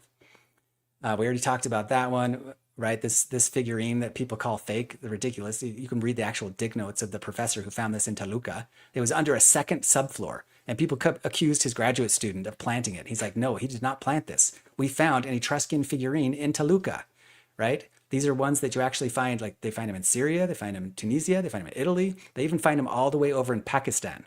And where are they? They're here in America, right? These date from somewhere between 500 BC and 250 BC, and they found it in Toluca. So now let's look at the Izapa figurine. So these are shared motifs. Lehi's dream came from a shared Egyptian motif. And how do we know that? Because we see the same artwork.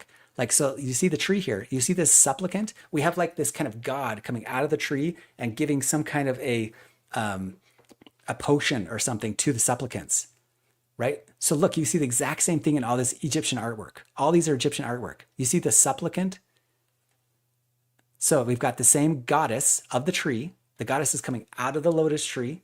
Hathor, Nut, it changes which god it is, but she comes out of the tree and she gives the supplicant the potion. The exact same thing that we've got going on here. And that's not it, right? Then on either side, you've got this lion-headed deity and this bird-headed deity, right? Who go to either side of the tree. Same thing here. Lion-headed deity, bird-headed deity, right? You got Thoth and Sekhmet on either side of the tree. And in this case, it's Ramses. It's one of the pharaohs that is the one in the middle of the tree. But the same motif, right? The two gods on either side of the tree, same motif. And it's not just that. We've got the earth bar.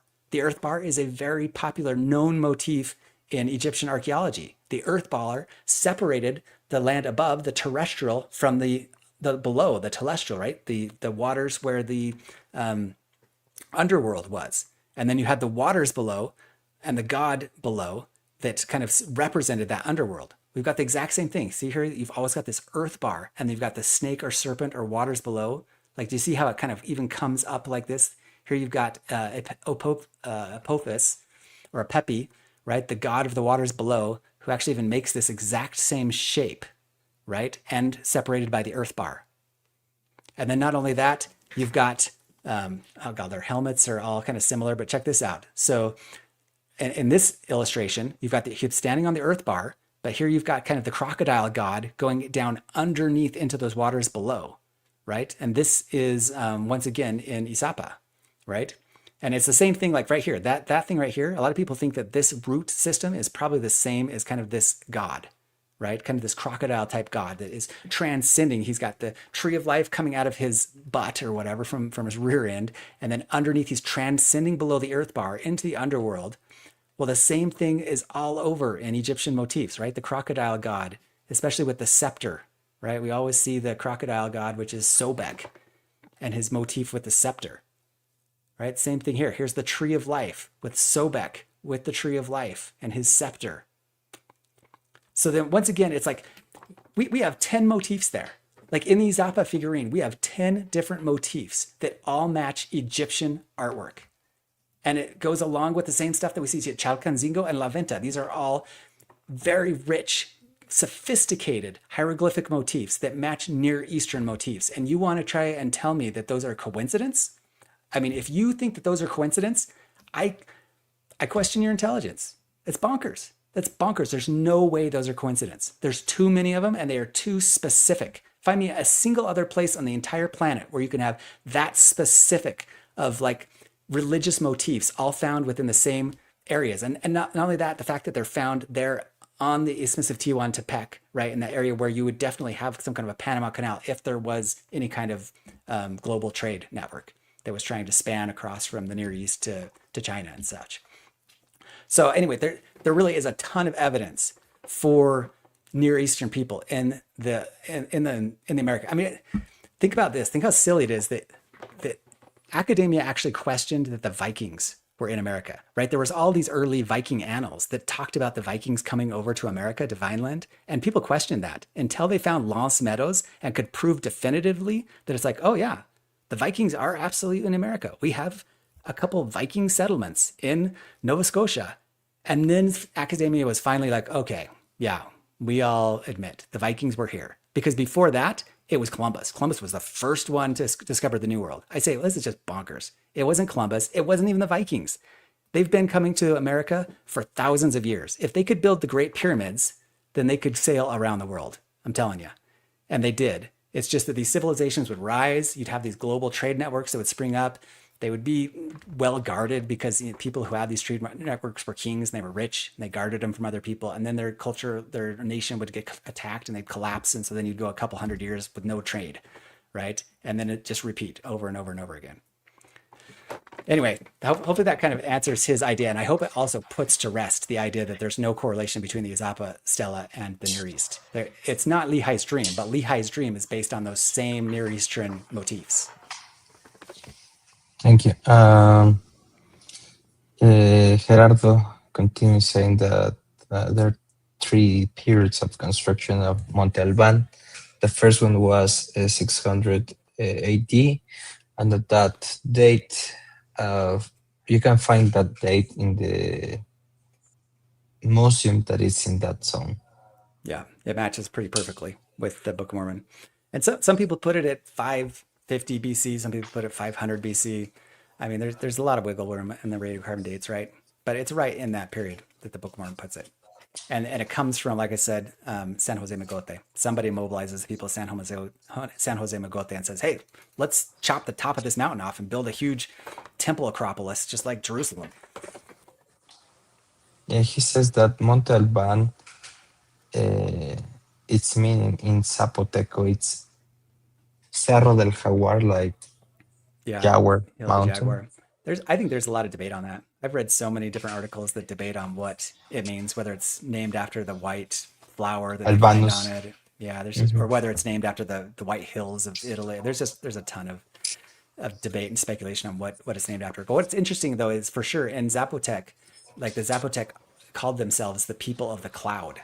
And that's kind of interesting, right? Like if you're going to call yourself the people of God and your name for God is drawn somehow, how are you going to draw that? Like the people of the cloud and the people of God, which we know the Nephites called themselves, right? The children of God. That's a pretty interesting correlation, I think. It could be nothing, or it could be something. He says that the language Zapotec has tons of variants. Huh? Yeah, tons of variants. Yeah, I would love to talk to an expert on Zapotec language. Yeah. He says that those languages are from Oaxaca and he lives there.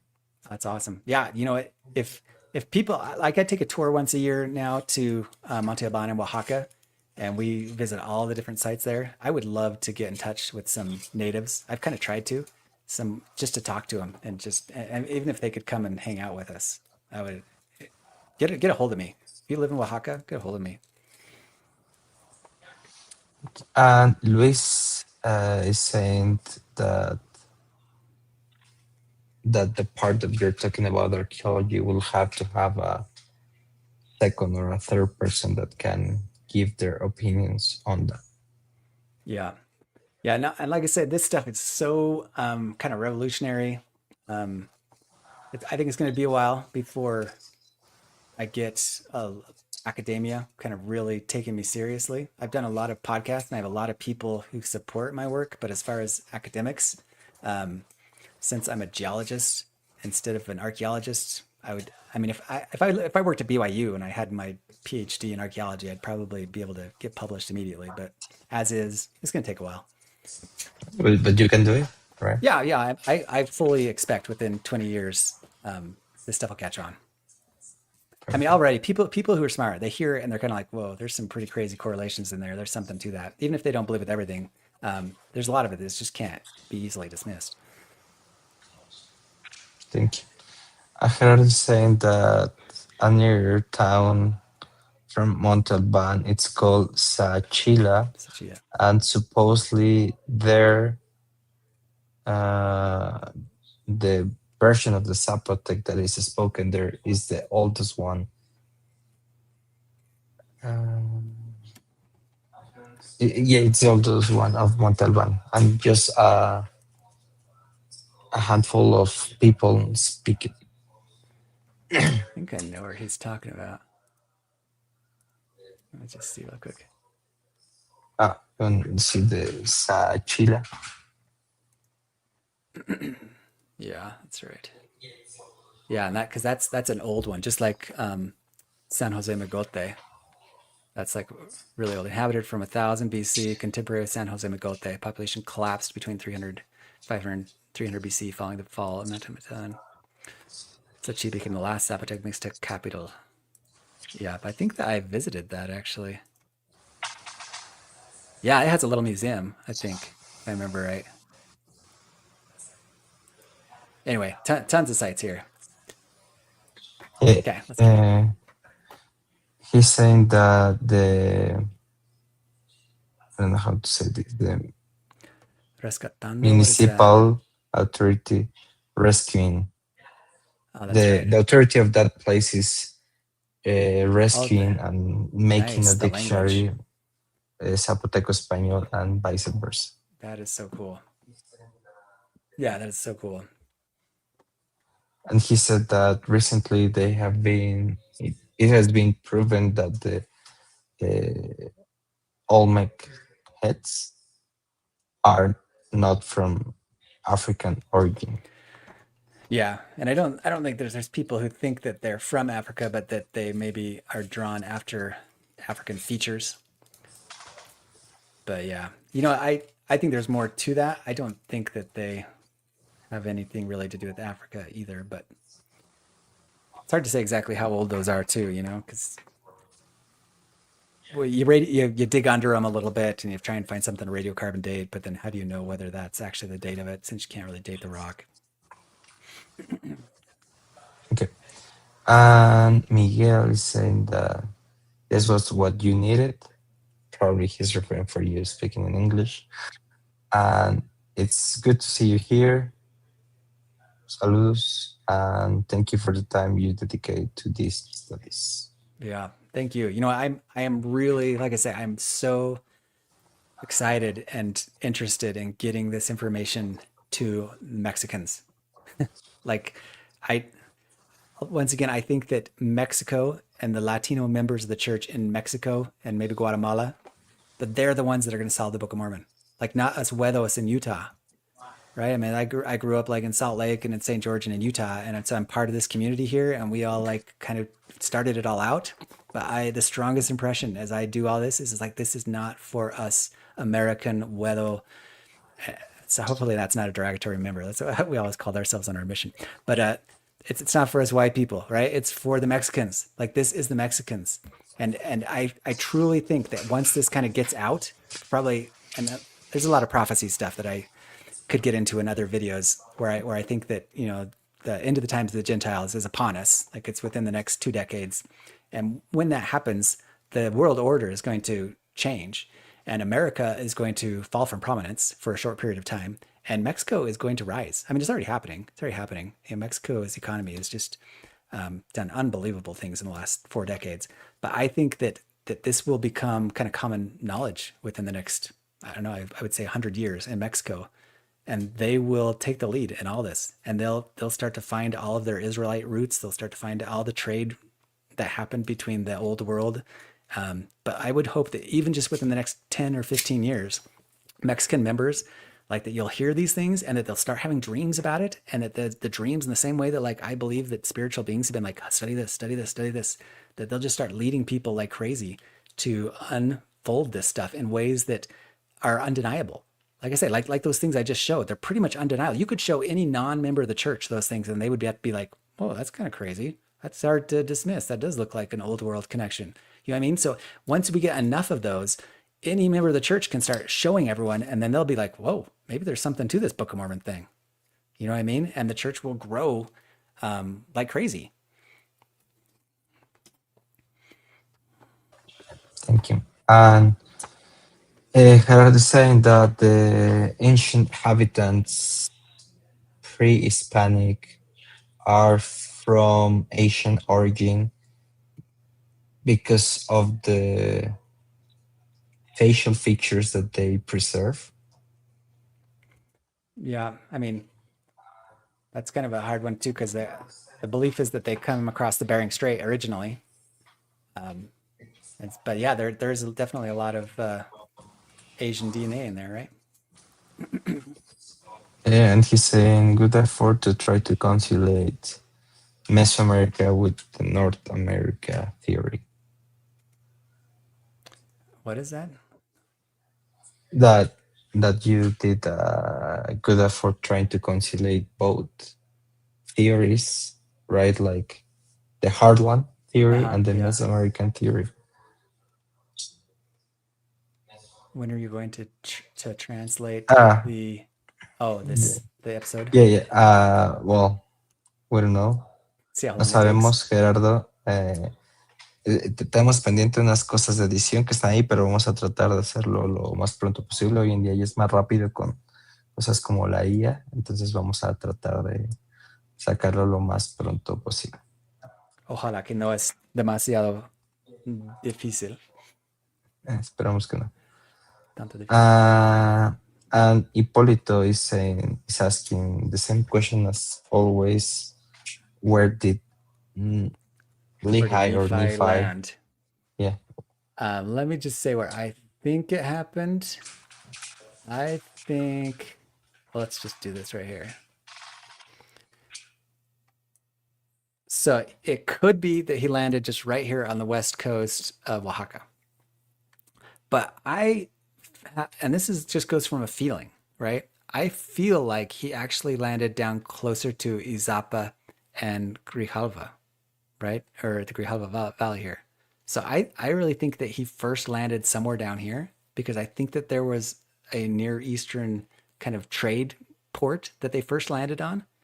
And once again, there's nothing in the Book of Mormon to really suggest this. This is once again just like my feelings from what I feel like the Spirit is telling me. I feel like some of the sons of Ishmael actually went off into this region. And so I don't know how it happened, but I feel like that Chiapa de Corso has some relationship to the sons of Ishmael. And that maybe they landed here, and maybe this is even where Lehi was first buried. But I think that Nephi actually, that they took the boat and they sailed all the way up the coast and explored a little bit first, and then they came back, and then so that I think they might have even gone as far up as like Sinaloa, right? Because they're talking about how there's horses and stuff in the new land. I think that they might have gone pretty far exploring, and then they came back, but they already started building a city, right? A small settlement, kind of on the outskirts of whatever settlement was there that was kind of a trade hub.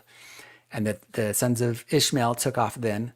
And then that after Lehi died, and he was kind of the glue holding the brothers together, that's when Laman and Lemuel started to try and take charge and got really jealous of Nephi and pissed at him. And that's when the Lord told Nephi, get out of there, because they're going to try and kill you.